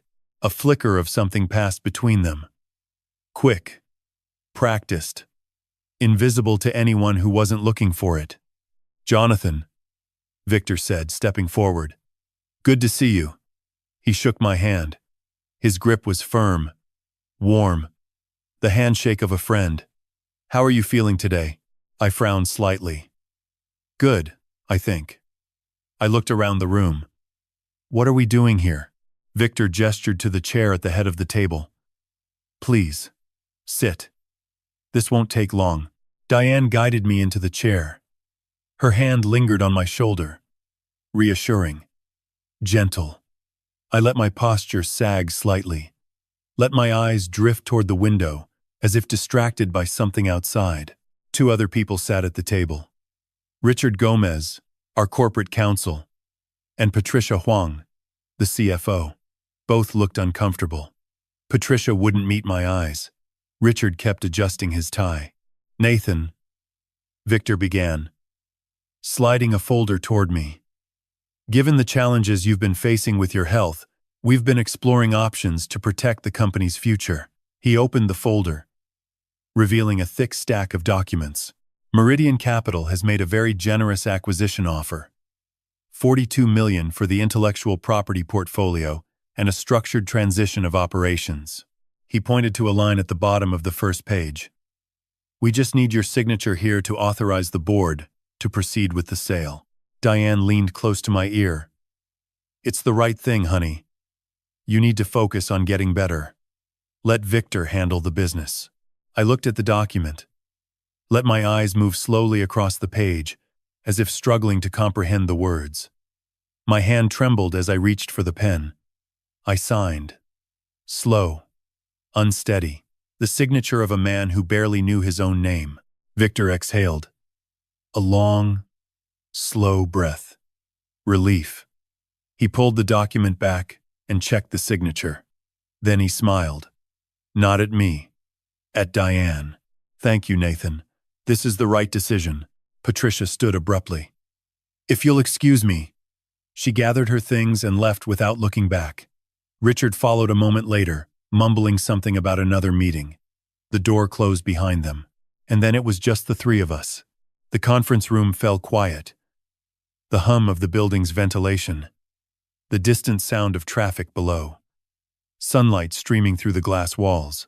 I sat slumped in my chair, eyes half closed, the picture of a broken man drifting in and out of awareness. Diane moved first. She walked around the table to where Victor stood, and she placed her hand on top of his. Not a professional gesture, not collegial, intimate. Her fingers laced through his. He turned his palm upward to receive her touch. The gesture of lovers. They thought I couldn't see. They thought I was already gone. Diane spoke first. Her voice was different now. Lower. Harder. The sweetness stripped away like paint peeling off a wall. 3 years, she said. 3 years of smoothies and vitamins, and pretending to care about his day. 3 years of lying beside him every night, and waiting for his mind to rot. Victor squeezed her hand. It's over now. The acquisition closes in 2 weeks. Zheng gets the source code they've been paying for. Meridian gets the shell. We transfer everything offshore before anyone can freeze the accounts. And him? Diane asked, glancing at me. The way you'd glance at furniture. Ashford's ready. We admit him to Cedar Hills on Monday. Private memory care. Locked unit. No visitors without family authorization. Meaning me, Diane said. Meaning you. She smiled. That cold, thin smile I'd never seen before these past few weeks. The real one. The one beneath all the masks. And the girl? Victor asked. His voice dropped slightly. Diane tilted her head. Still at Serenity Pines. Room 14. Same as always. Victor's jaw tightened. You said you'd release her once we had everything. Diane's smile didn't waver. I said a lot of things, Victor. She looked at me again. He can't hear us, can he? Victor followed her gaze. Studied my face. The slack mouth. The empty eyes. He shook his head. He doesn't even know where he is. I sat perfectly still. Breathing slow. Face blank. Every muscle in my body screaming to move. But I waited. I waited, because every word they spoke was being captured by the silver cufflinks on my wrists. Every confession. Every plan. Every lie finally spoken aloud. Just a little longer. Victor released Diane's hand and walked to the window. The morning sun caught his profile, casting a long shadow across the conference table. He crossed his arms and stared out at the Capitol dome. Our agreement was 60-40, he said. His voice was quieter now. Harder. 60% to you. 40 to me. That was the deal from the beginning. Diane leaned against the edge of the table. Her arms folded. Was it? Victor turned. Don't play games with me. I brought you in. I gave you access to his finances, his schedule, his medical history. I told you exactly how to approach him. Without me, you'd never have gotten close to Nathan Cross. Diane examined her nails. Without me, Victor, you'd still be sitting in your little office selling code to the Chinese and hoping nobody noticed. I'm the one who spent 3 years in that man's bed. I'm the one who mixed his smoothies every morning and kissed him goodnight and pretended his grief was anything more than pathetic. Don't talk to me about what I'm owed. Victor's jaw tightened. You promised 60-40. I promised a lot of things. Diane's voice was ice. Ask Thomas Harmon what my promises are worth. Oh, wait. She smiled. You can't. The silence between them stretched. Victor stared at her, and something shifted in his expression. Not anger. Recognition. The slow, sickening realization that the woman he'd partnered with was not someone who honored agreements. Not with him. Not with anyone. You've done this before, he said slowly. Those men in Portland.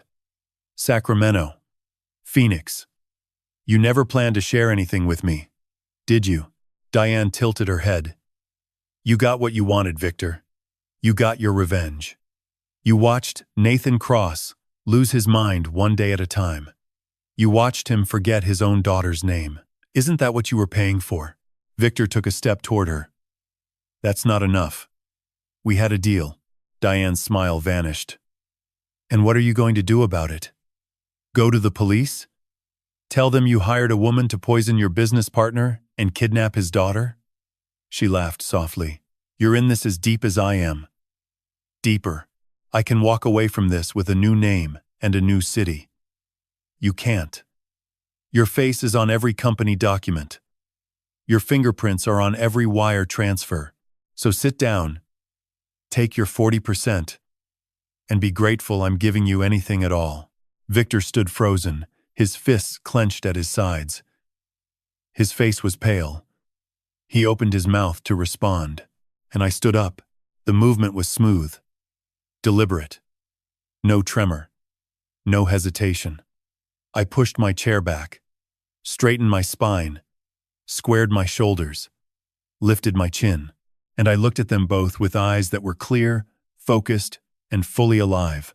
The sound of my chair scraping the floor cut through the room like a gunshot. Diane and Victor turned simultaneously. Their faces were identical. The same wide eyes, the same slack mouths, the same sudden, absolute understanding that something had gone catastrophically wrong. Actually, I said, my voice steady and clear, she'll talk. Diane's face drained of color. Her lips parted, but no sound came. I reached up and touched the cufflink on my left wrist. Every word you just said was recorded. Every confession, every plan, every lie you've told for the past 3 years. All of it captured. All of it admissible. Victor made a strangled sound. Nathan. He took a step back. His legs hit the chair behind him. How long have you been? I looked at him. Since October. Since I found the insurance file. Your partner filed 3 weeks before my daughter supposedly died. Diane recovered faster than Victor. Her face hardened. Her spine straightened. You can't prove anything. Recordings can be faked, challenged, thrown out. I smiled. It was the first genuine smile I'd felt on my face in months. That's funny, because Special Agent Reed told me the exact same thing when we first discussed this plan. He said confessions on tape are hard to challenge. That's why we recorded everything so carefully. I turned toward the door. Agent Reed, I said, raising my voice slightly. I think we have what we need. The conference room door burst open. Marcus Reed entered first, badge visible on his belt, followed by 6 federal agents in dark tactical vests. They moved with practiced efficiency, spreading through the room, positioning themselves at every exit. Diane Cross, Reed said, his voice flat and authoritative, also known as Denise Harmon, Diana Gale, and Michelle Reeves. You're under arrest for kidnapping, conspiracy to commit fraud, administration of harmful substances, and conspiracy in connection with the suspicious deaths of Thomas Harmon, Richard Gale, and Michael Torres. 2 agents moved toward her. Diane backed up. 1 step. 2. Her back hit the glass wall. I want a lawyer, she said. Her voice was steady, but her hands were shaking. You'll have one, Reed said. Turn around. They cuffed her. The click of metal against her wrists was the most satisfying sound I'd ever heard. Victor hadn't moved. He stood rooted to the spot, his face ashen, his mouth opening and closing like a man trying to breathe underwater. An agent approached him. Victor Lamb, Reed said. You're under arrest for conspiracy to commit fraud, theft of trade secrets, industrial espionage, and conspiracy to kidnap Lily Cross. I didn't know, Victor stammered. About the facility. I didn't know she kept Lily alive. I thought. You thought what? I asked quietly. You thought she killed my daughter. And that made it acceptable. Victor closed his eyes. The agent turned him around and cuffed his wrists. He didn't resist. Diane was being led toward the door when she twisted in the agent's grip and looked back at me. Her face was a mask of fury, but beneath it, something else. Disbelief. You were supposed to be broken, she whispered. I held her gaze. Didn't blink. I was, I said. But broken isn't the same as gone. She stared at me for 1 more second. Then the agents pulled her through the door, and she was gone. Victor followed a moment later, head bowed, shoulders collapsed. The The door closed behind them. The conference room was silent. Agent Reed turned to me. "Mr. Cross, are you all right?" I looked down at my hands. They were trembling. The adrenaline was hitting now, flooding through my body in waves. My knees felt weak. My eyes burned, but I nodded. "Not yet," I said. "But I will be. As soon as I get my daughter back." Reed put his hand on my shoulder. "We have a team ready. San Antonio. Serenity Pines. Say the word, and we move tonight." I looked at the empty conference table. The unsigned real documents still in their folder. The sunlight still streaming through the glass. The ghosts of Diane's confessions still hanging in the air. "Tonight," I said. "We go tonight." They were leading Victor toward the elevator when he stopped, planted his feet, turned his head, and looked at me over his shoulder. "Nathan." His voice was hoarse. "I need 5 minutes. Please. There's something you have to know." Agent Reed looked at me. One eyebrow raised. "Your call." I studied Victor's face. The man I'd known for 12 years. The man who'd built my company's foundation with his bare hands. The man who'd helped imprison my daughter. His eyes were red-rimmed. His jaw trembled. Whatever mask he'd been wearing for the past 16 months had crumbled completely. 5 minutes, I said. Reed nodded and gestured to 2 agents. "Supervised. Right here." The agents positioned themselves by the door. Everyone else filed out. Reed gave me one last look before stepping into the hallway. The glass door closed. Victor and I stood alone in the conference room. Sunlight crossed the floor between us like a line neither could step over. His hands were cuffed in front of him. He stared at them for a long moment before speaking. "Lily called me," he said quietly. "The night before the fire, April 14th, about 9:30. "I know," I said. "She called me too." 2 hours later, Victor looked up. "She told you?" She tried. I was too drugged to listen. Victor closed his eyes. Something like pain crossed his face. "She came to my office that afternoon, around 4. She had printouts. Server logs showing the file transfers to Zheng. My credentials. My access timestamps. Everything." He swallowed. She was so calm. So professional. She said, "Victor, I found something irregular in the security logs. I wanted to bring it to you before I escalated it. I think there might be an explanation." He laughed bitterly. She was giving me a chance, offering me a way out. A chance to explain, to come clean, to fix it before it went further. "And you panicked," I said. His head dropped. I sat there looking at those printouts, and I saw my entire life ending. Federal charges. Prison. Losing everything. I'd spent 7 years watching you get richer and more famous off the thing I built, and I'd finally found a way to take back what was mine. And this girl, your daughter, was about to destroy it all in one afternoon. His voice cracked. I told her I'd look into it, that there might be a system error. I asked her not to report it until I'd checked. She agreed. She trusted me. She called me Uncle Vic. The name hit me like a blade. Uncle Vic. That's what Lily had called him since she was 12 years old. When he'd come to our house for Thanksgiving. When he'd helped her with math homework. When he'd taught her to code in Python the summer before college. She left my office and I sat there for an hour, Victor continued. Trying to think. Trying to figure out what to do. And then I called Diane. The air in the room felt heavier. I told her that Lily had found evidence. That she knew about the Zheng transfers. That she was going to report it. Victor's voice was barely audible. Diane said, "Don't worry, I'll take care of it." She said she'd talk to Lily. Convince her it was a misunderstanding. Maybe offer her something. I don't know. I thought. He pressed his cuffed hands against his forehead. I thought she meant she'd scare her. Bribe her. Something non-violent. Something fixable. "You thought," I said. My voice flat. I didn't know what Diane was capable of, Victor said. Not then. I knew she was manipulating you. I knew about the smoothies, the pills, but I thought it was just the conservatorship play. I didn't think she'd hurt Lily physically. I swear to God, Nathan, I didn't think she'd. The next morning, I said. What happened the next morning? Victor's hands were shaking. I woke up to the news. Car fire on I-35.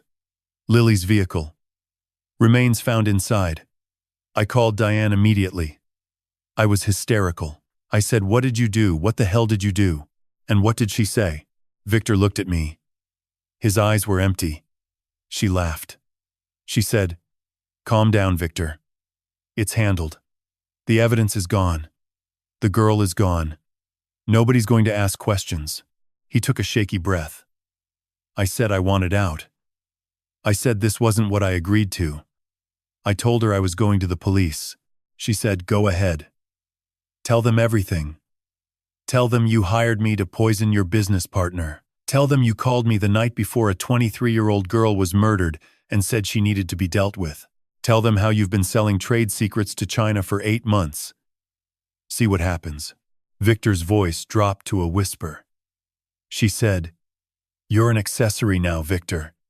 You made the call. You gave me the target. In the eyes of the law, you're as guilty as I am. More guilty. Because you knew her. You called her Uncle Vic." The silence that followed was absolute. "I lived with it for 16 months, Victor said. Every board meeting. Every time you mentioned Lily's name. Every time you talked about the memorial. I thought I'd helped kill her. I thought she was dead because I made a phone call." He looked at me with something that might have been a plea. "I didn't know she was alive, Nathan.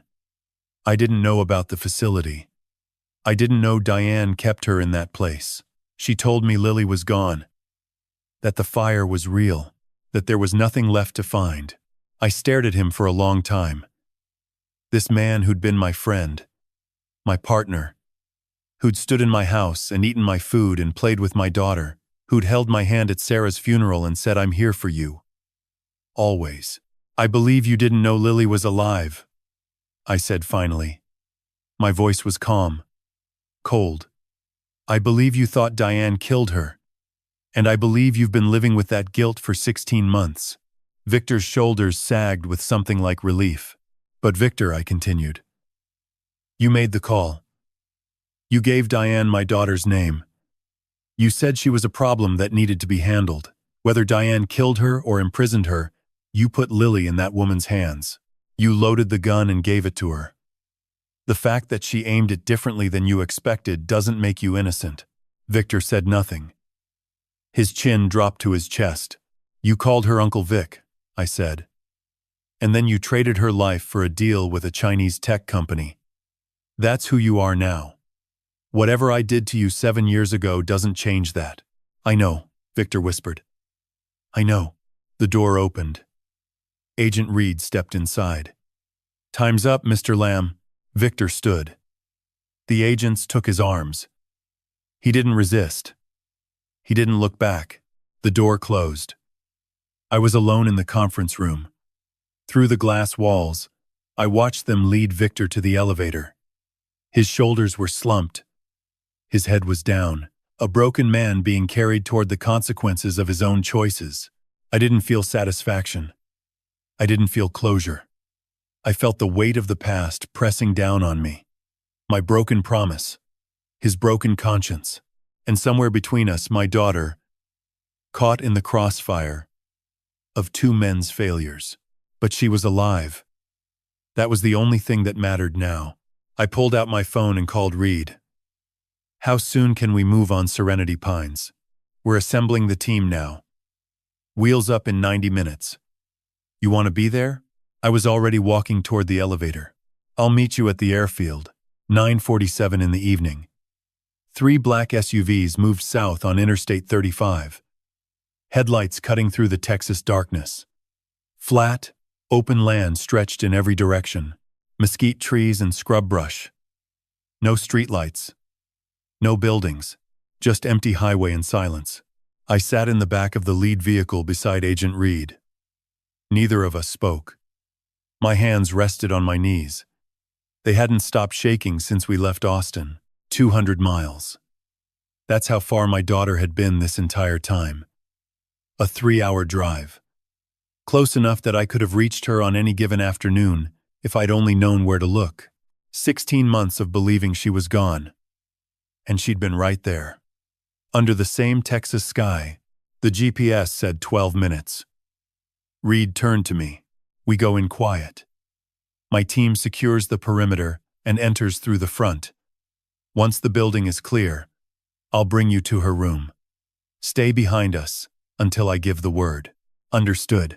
The SUVs turned onto a county road. Gravel crunched. Headlights swept across a faded sign. Serenity Pines. Private psychiatric care. A peaceful place for healing. Single-story building. Beige stucco. Small windows with blinds drawn. Overgrown garden. 2 security cameras above the entrance. 1 broken. The kind of place you'd pass without a second glance. This was where my daughter had spent 16 months. Doors opened silently. 8 agents moved toward the building. I stood beside the vehicle, night air warm and thick, with the smell of dry grass and cleaning solution. 30 seconds. A minute. The front door opened. Voices. Calm, but firm. FBI. Federal warrant. Don't move.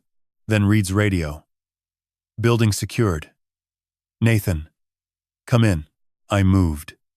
Through the front door into a reception area that smelled of disinfectant and stale air, fluorescent lights buzzing. A woman in scrubs behind a desk, face pale. Reed appeared in a hallway to the left. This way, narrow hallway. Linoleum floor. Scuffed and yellowed. Doors on both sides, each with a wire mesh window. Numbers mounted beside them. 8, 10, 12, 14. The door was heavy. Painted gray. A deadbolt lock on the outside. The kind you'd put on a cell. Reed looked at me. Ready?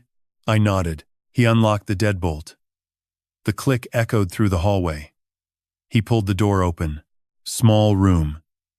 10 feet by 12. A single bed with thin sheets. A plastic chair. A narrow table with a paper cup and pill bottles. No window. 1 dim overhead light. Walls painted pale green, chipped in the corners. And on the bed, curled on her side with her back to the door. A young woman. My legs moved before my mind caught up. The room smelled like antiseptic and something else. Fear and isolation and time. She was thin. Her arms were pale, marked with bruises. Needle marks. Regular injections. Her hair was longer than I remembered. Dull and tangled. Shoulder blades pressing sharp against a gray institutional t-shirt. Lily. My voice broke on her name. Lily. Sweetheart. It's Dad. 1 terrible second of stillness. Then her shoulder shifted. Her head turned slowly. Her eyes found mine. Pale green. Sarah's eyes. Clouded from medication, but present. Aware. Alive. She stared at me. Her brow creased. Her lips parted. Recognition dawning like sunrise. Slowly at first. Then, all at once. Dad? Barely a sound. A breath shaped into a syllable. But it contained everything. 16 months of darkness and locked doors, and being told no one would ever find her. I crossed the distance and dropped to my knees beside the bed.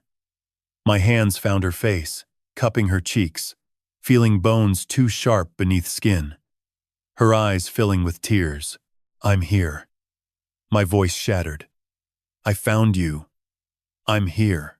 Her fingers gripped my wrist with surprising strength, holding on like I might dissolve. You're real, she whispered. Hoarse. Cracked. You're really here. I pulled her forward and she came, collapsing into my arms. So light. So fragile. Every rib against my chest, but warm. breathing, her heart beating against mine. She cried. Deep, wrenching sobs that shook her frame. 16 months of darkness finally breaking open. I held her. One hand on the back of her head, the other wrapped around her shoulders. Tears streaming down my face into her hair. I knew you'd come, she said. They told me you forgot. They said you didn't care anymore. But I knew. I never stopped believing you'd find me. I'm sorry, I whispered. I'm so sorry it took so long. She pulled back to look at me. Gaunt face. Dark circles. But those eyes. Clear. And green. And alive. Is she gone? Diane. Is she gone? She's gone. She's never touching you again. It's over. Lily nodded. Collapsed back into my arms. And I held on like I'd never let go. I don't know how long we stayed. Minutes. Maybe longer. The fluorescent light humming. Agents moving quietly in the hallway. The world continuing without us. When she was ready, I lifted her. She was so light. Her legs trembled, so I carried her. Through the gray hallway. Past the numbered doors. Past the staff, sitting silent and ashamed. Outside, the Texas night was warm and clear. Stars scattered across the sky like diamonds on black velvet. Lily turned her face upward and breathed. Deep, shaking. The first breath of freedom in 16 months. I carried her to the SUV and helped her inside. Wrapped my jacket around her shoulders. She leaned against me. Head on my chest. Fingers still gripping my shirt. It's over, I said. Softly. As much to myself as to her, she closed her eyes. And for the first time, in 487 days, my daughter fell asleep safe. 3 months later, I sat in the sentencing chamber of the United States District Court for the Western District of Texas. The June heat pressed against the courthouse windows, but inside, the air was cold and still. The gallery was packed. Reporters in the back rows, cameras lined along the wall. The low murmur of conversation dying as the judge entered. Diane sat at the defense table in an orange jumpsuit. Her hair was pulled back flat. No makeup. No designer clothes. No careful presentation. She looked smaller, without her armor. But her eyes were the same. Dark. Watchful. Calculating even now. She'd changed her plea to guilty 6 weeks earlier. Her lawyers had negotiated. Full confession in exchange for taking execution off the table. Diane wanted to live. Even in a cage, she wanted to live. The FBI had spent 3 months expanding the investigation after the arrests. What they'd found was worse than anything Angela and I had uncovered on our own. 4 victims. Not 3. 4 confirmed dead. Across 3 states. Over 9 years. The prosecution had laid it all out over 2 days of hearings. I'd sat through every minute. Michael Torres. Phoenix, Arizona. 2013. Arsenic administered over 4 months through his morning coffee. Insulin overdose. On the final night. Cause of death. Listed as cardiac arrest. $460,000 inherited. Richard Gale. Sacramento, California. 2015. Same method. Arsenic. Weakening the body over months. Final dose of insulin. Mimicking heart failure. $1.2 million. Thomas Harmon. Portland, Oregon. 2018. Arsenic. Insulin. Stroke listed on the death certificate. $900,000. And then me. Nathan Cross. Austin, Texas. Still alive. But only because I'd found an insurance file 3 weeks too early for her schedule. The court had ordered exhumation of all 3 bodies. The toxicology reports came back identical. Arsenic in the bone tissue. Elevated insulin levels inconsistent with any medical history. The same signature. The same method. Perfected over a decade. Judge Robert Callahan, A stern man in his 60s with silver hair and wire-rimmed glasses reviewed the sentencing documents in silence. The courtroom waited. Diane Marie Harmon, he said finally. Also known as Denise Harmon, Diana Gale, Michelle Reeves, and Diane Cross. You have pleaded guilty to 3 counts of first-degree murder, 1 count of kidnapping, 1 count of conspiracy to administer harmful substances, multiple counts of fraud, forgery, and identity theft. He looked up from the documents. His gaze settled on Diane. You are hereby sentenced to 4 consecutive life terms without the possibility of parole. You will serve your sentence at the Federal Medical Center in Fort Worth. Diane didn't react. She sat perfectly still, hands folded on the table, as if she'd known this was coming and had already filed it away in whatever cold compartment she kept instead of a heart. The judge turned to the next defendant, Victor Lam. You have pleaded guilty to conspiracy to commit fraud, theft of trade secrets, industrial espionage, and conspiracy to kidnap Lily Cross. You are sentenced to 20 years in federal prison. Victor sat with his head bowed. He hadn't looked up once during the entire proceeding. Julian Voss. Guilty of falsifying forensic evidence, obstruction of justice, and conspiracy. 12 years. Craig Palmer, also known as Dr. Raymond Ashford. Guilty of impersonating a medical professional, conspiracy to administer harmful substances, and fraud. 8 years. Palmer nodded slightly. Julian stared at the table. Then came Lily. She walked to the witness stand with her back straight and her chin level. She'd gained weight in the 3 months since the rescue. Color had returned to her face. Her hair was shorter now, cut clean at her shoulders. She wore a simple navy dress and no jewelry, but it was her eyes that held the room. Clear, steady, unafraid. The prosecutor asked her to describe her 16 months at Serenity Pines.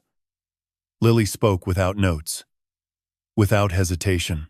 I was injected twice daily, she said. Morning and evening.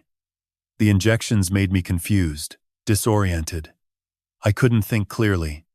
I couldn't remember what day it was. I couldn't form plans or strategies or even complete thoughts most of the time. She paused. The courtroom was absolutely silent. Diane visited once a month. She'd sit in the chair beside my bed and talk. She told me my father had forgotten about me, that he'd been diagnosed with dementia, that he didn't remember my name. She said that eventually the law would declare me dead, and then no one would ever look for me again. Lily's voice remained steady, but I could see her hands in her lap, fingers laced tight. She told me about the other men. She said she'd done this before. That men were easy, that they believed whatever you told them if you smiled the right way. She said my father was the easiest of all because he was lonely and grieving and desperate for someone to love him. I closed my eyes. The words hit like stones dropped from a height. But she was wrong, Lily said. She looked directly at me across the courtroom. He wasn't easy. He found me. He never stopped looking. She lied about everything else, but she was wrong about that. I held my daughter's gaze and felt something release in my chest. Something I'd been carrying since the night I found that insurance file. The prosecutor thanked Lily. She stepped down from the stand and walked back to her seat beside me. I took her hand. She squeezed once. Hard. Judge Callahan addressed the courtroom. This case represents one of the most calculated and sustained criminal conspiracies this court has ever encountered. The defendant exploited trust, grief, and love as weapons. She treated human lives as transactions. Today, that ends. He struck his gavel. Court is adjourned. The room erupted. Reporters moving. Lawyers gathering papers. Bailiffs approaching the defendants. But I stayed still. Diane was being led toward the side door when she turned. Our eyes met across the courtroom. The noise faded around us. For one moment, it was just the two of us. The woman I'd married and the man she'd tried to destroy. Her lips moved, forming words only I could read. You were the hardest one. I looked away. I wouldn't give her that. Not my anger. Not my pain. Not the satisfaction of knowing she'd marked me permanently. The bailiffs led her through the door. It closed behind her with a heavy click. It was over. A month after the trial. On a Sunday evening in July, Lily and I sat on the back porch of the house in Westlake Hills. The sun was setting behind the hill country, turning the sky amber and rose. The air smelled like cedar and warm earth. Somewhere down the street, a neighbor was grilling. The ordinary sounds of summer in Texas. Lily had been living with me since the rescue. She'd gained 15 pounds. The color was back in her cheeks. She was seeing a therapist twice a week, a woman named Dr. Reeves who specialized in trauma recovery. Lily didn't talk much about their sessions, but I could see the difference. She laughed more. She slept through the night. She'd started running again in the mornings, short distances at first, building back the strength that 16 months of sedation had stolen. We sat in silence for a while, watching the light change. Then Lily reached beneath her chair and pulled out a small book. Leather-bound, worn at the edges, the kind of journal you'd find in a stationery shop. Simple and elegant. She held it in her lap for a moment, running her thumb along the spine. Then she looked at me. "Mom wrote this," she said. "I found it in the attic back in January, before everything happened. I was looking for old photo albums, and I found a box of her things." She held it out to me. "I think you need to read it." I took the journal. It was lighter than I expected. Sarah's handwriting was on the first page, neat and precise. The date reading March 2019.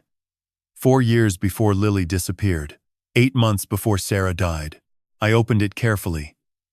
The pages were filled with her words. Notes about work. Observations about the garden. A list of books she wanted to read. A description of a sunset she'd watched from this same porch. Ordinary life. Captured in ink. But then I reached June 2019. June 12th. Nathan promised Victor equal partnership when they started Crosstech. I remember because Victor told me about it once. Years ago. At a dinner party. He was so proud. He said it was the only handshake deal he'd ever made that he trusted completely. But last week, Nathan restructured again. Victor's stake is down to 8% now. Nathan says it's necessary for the company's growth. Maybe he's right, but I see something in Victor when Nathan isn't looking. Something quiet and heavy. Nathan doesn't notice. He never notices the things that aren't said out loud. I turned the page. August 3rd. I told Nathan today that I'm worried about Victor. He laughed, said Victor was fine, that 8% of an $80 million company was more money than either of them dreamed of in that garage. But that's not the point. The point was never the money. The point was the promise. Nathan doesn't understand that some men measure their worth by whether other men keep their word. I see patience in Victor's eyes. Not anger. Patience. And patience frightens me more than anger ever could. My hands were trembling. Sarah's voice was so clear on these pages, so precise. She'd seen everything I'd missed. Everything I'd chosen not to see. September 15th. I found irregularities in the company accounts today. Transfers that don't match the quarterly reports.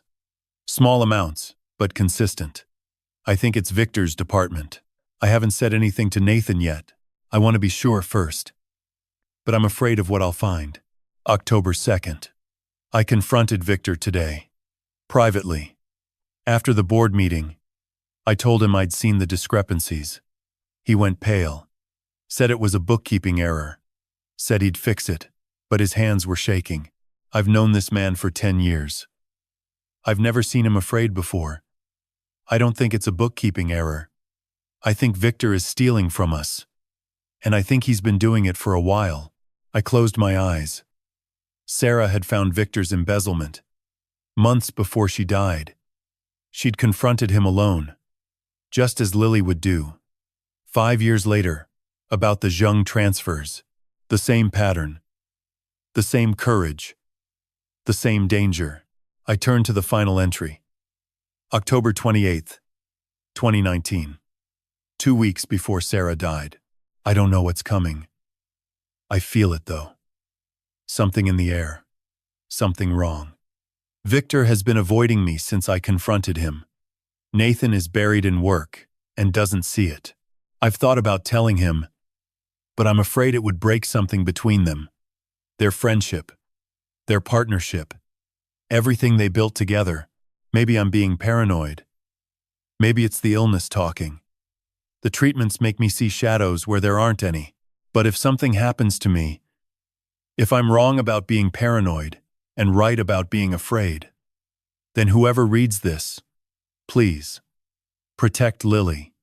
She's the best of both of us. And fix things with Victor before it's too late. I'm afraid of what bitterness can become when it has nowhere to go. Tell Nathan I love him. Tell Lily I'm proud of her. Tell them it wasn't their fault. The next page was blank. Sarah died 17 days later. November 14th, 2019. Pancreatic cancer, the doctors said. Fast and merciless. But now I wondered, had it really been the cancer? Or had Victor, cornered and desperate after Sarah discovered his theft, called someone for help? Had Diane's shadow reached back further than any of us realized? I didn't have proof. Maybe I never would. But the question would live in me forever. I set the journal in my lap and stared at the sunset. The sky was deepening to purple now. Stars beginning to show. She knew, I said. My voice was barely above a whisper. She saw everything. Lily nodded. Mom always saw what other people missed. She tried to warn you. About Victor. About the promise. About all of it. I wiped my eyes with the back of my hand. That night, after Lily went to bed, I sat at my desk and wrote a letter. To Victor. In prison. I didn't soften it. Didn't dress it up. I told him the truth. Victor. I read Sarah's journal. She saw what I refused to see. She knew you were stealing from us months before she died. She tried to protect you from yourself, and she tried to protect me from my own blindness. I failed her on both counts. What I did to you in 2017 was wrong. I broke a promise that mattered. I chose money over honor and told myself it was business. It wasn't. It was betrayal. I planted the seed that grew into everything that followed. But Victor, you watered it. You chose to let it become something monstrous.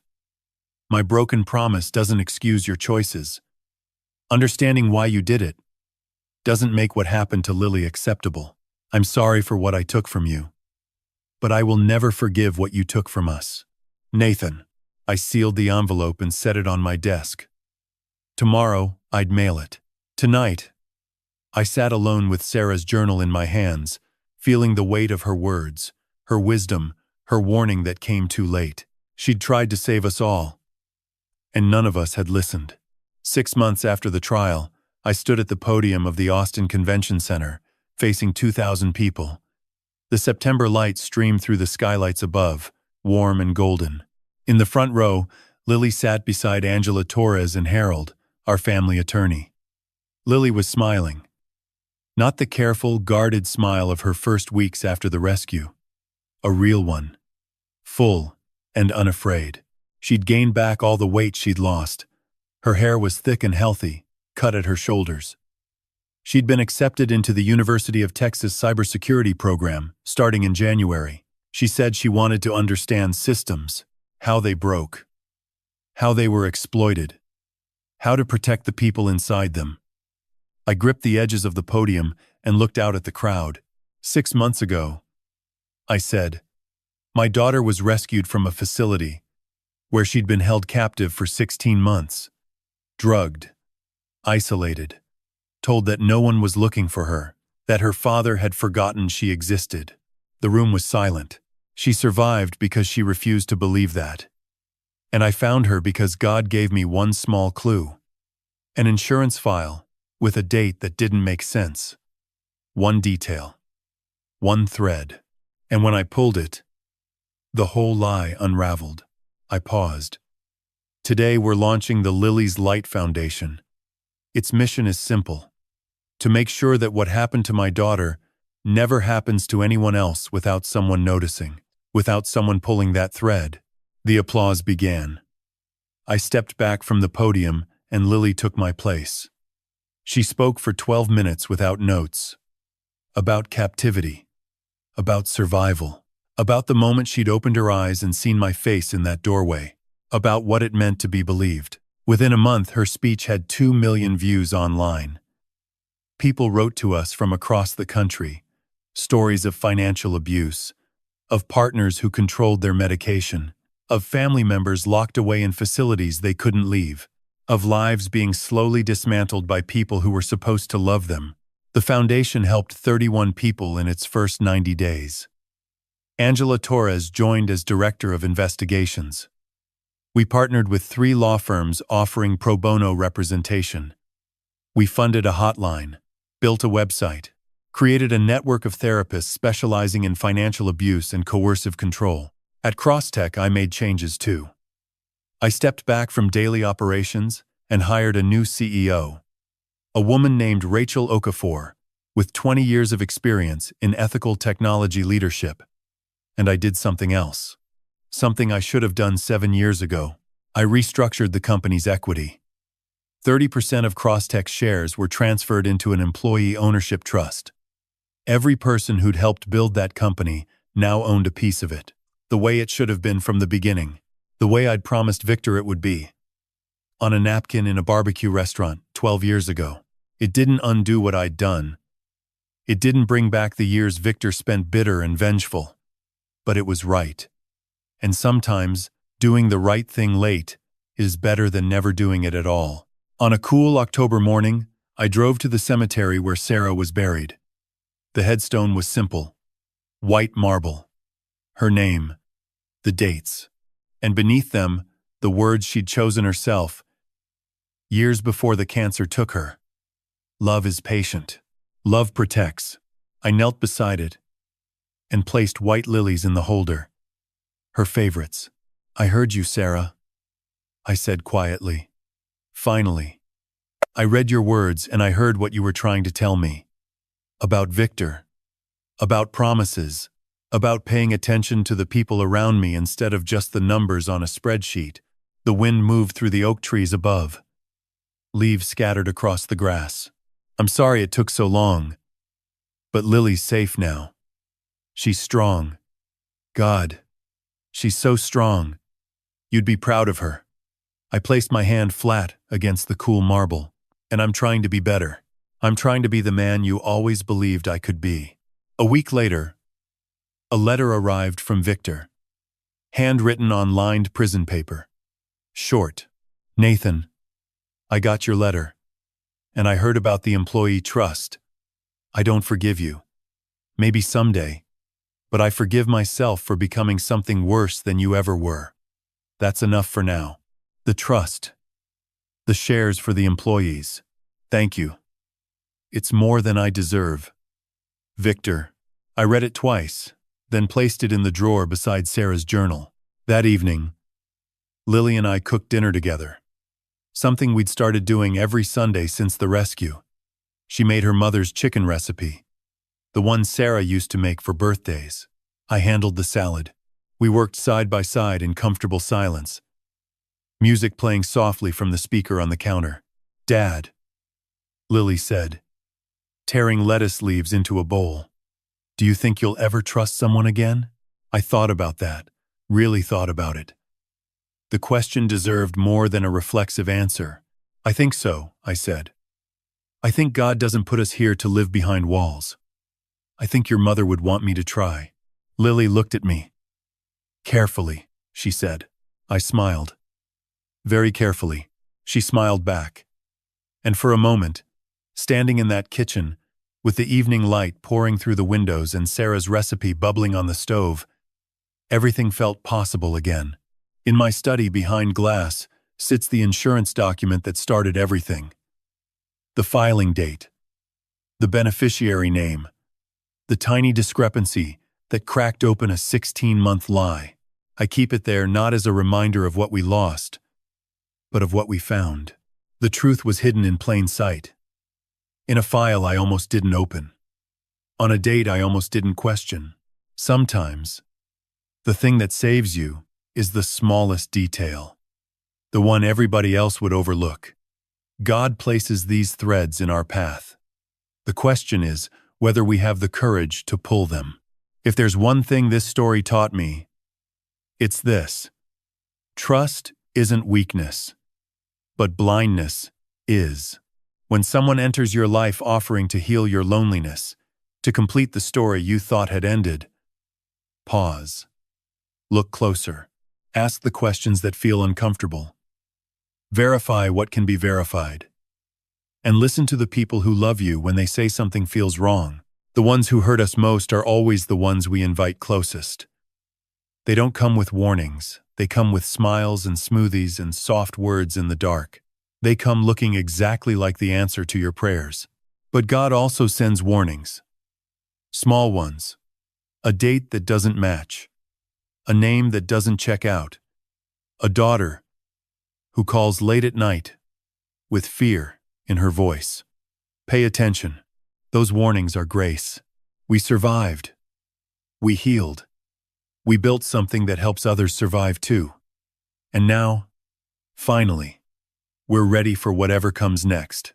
Thank you for walking this journey with me. I'd love to hear your thoughts. What would you do if you found the person you trusted most had been building a lie around you from day one? If this story touched something in you, please consider subscribing so you won't miss the next one. And share it with someone who needs to hear that survival is possible, that justice is real, that God sees what's hidden, even when we can't. A gentle reminder. While inspired by real-world cases of financial abuse and partner fraud, certain elements have been dramatized for storytelling purposes. If this content isn't your preference, feel free to explore other videos that might suit you better. But if you're still here, thank you. From the bottom of my heart.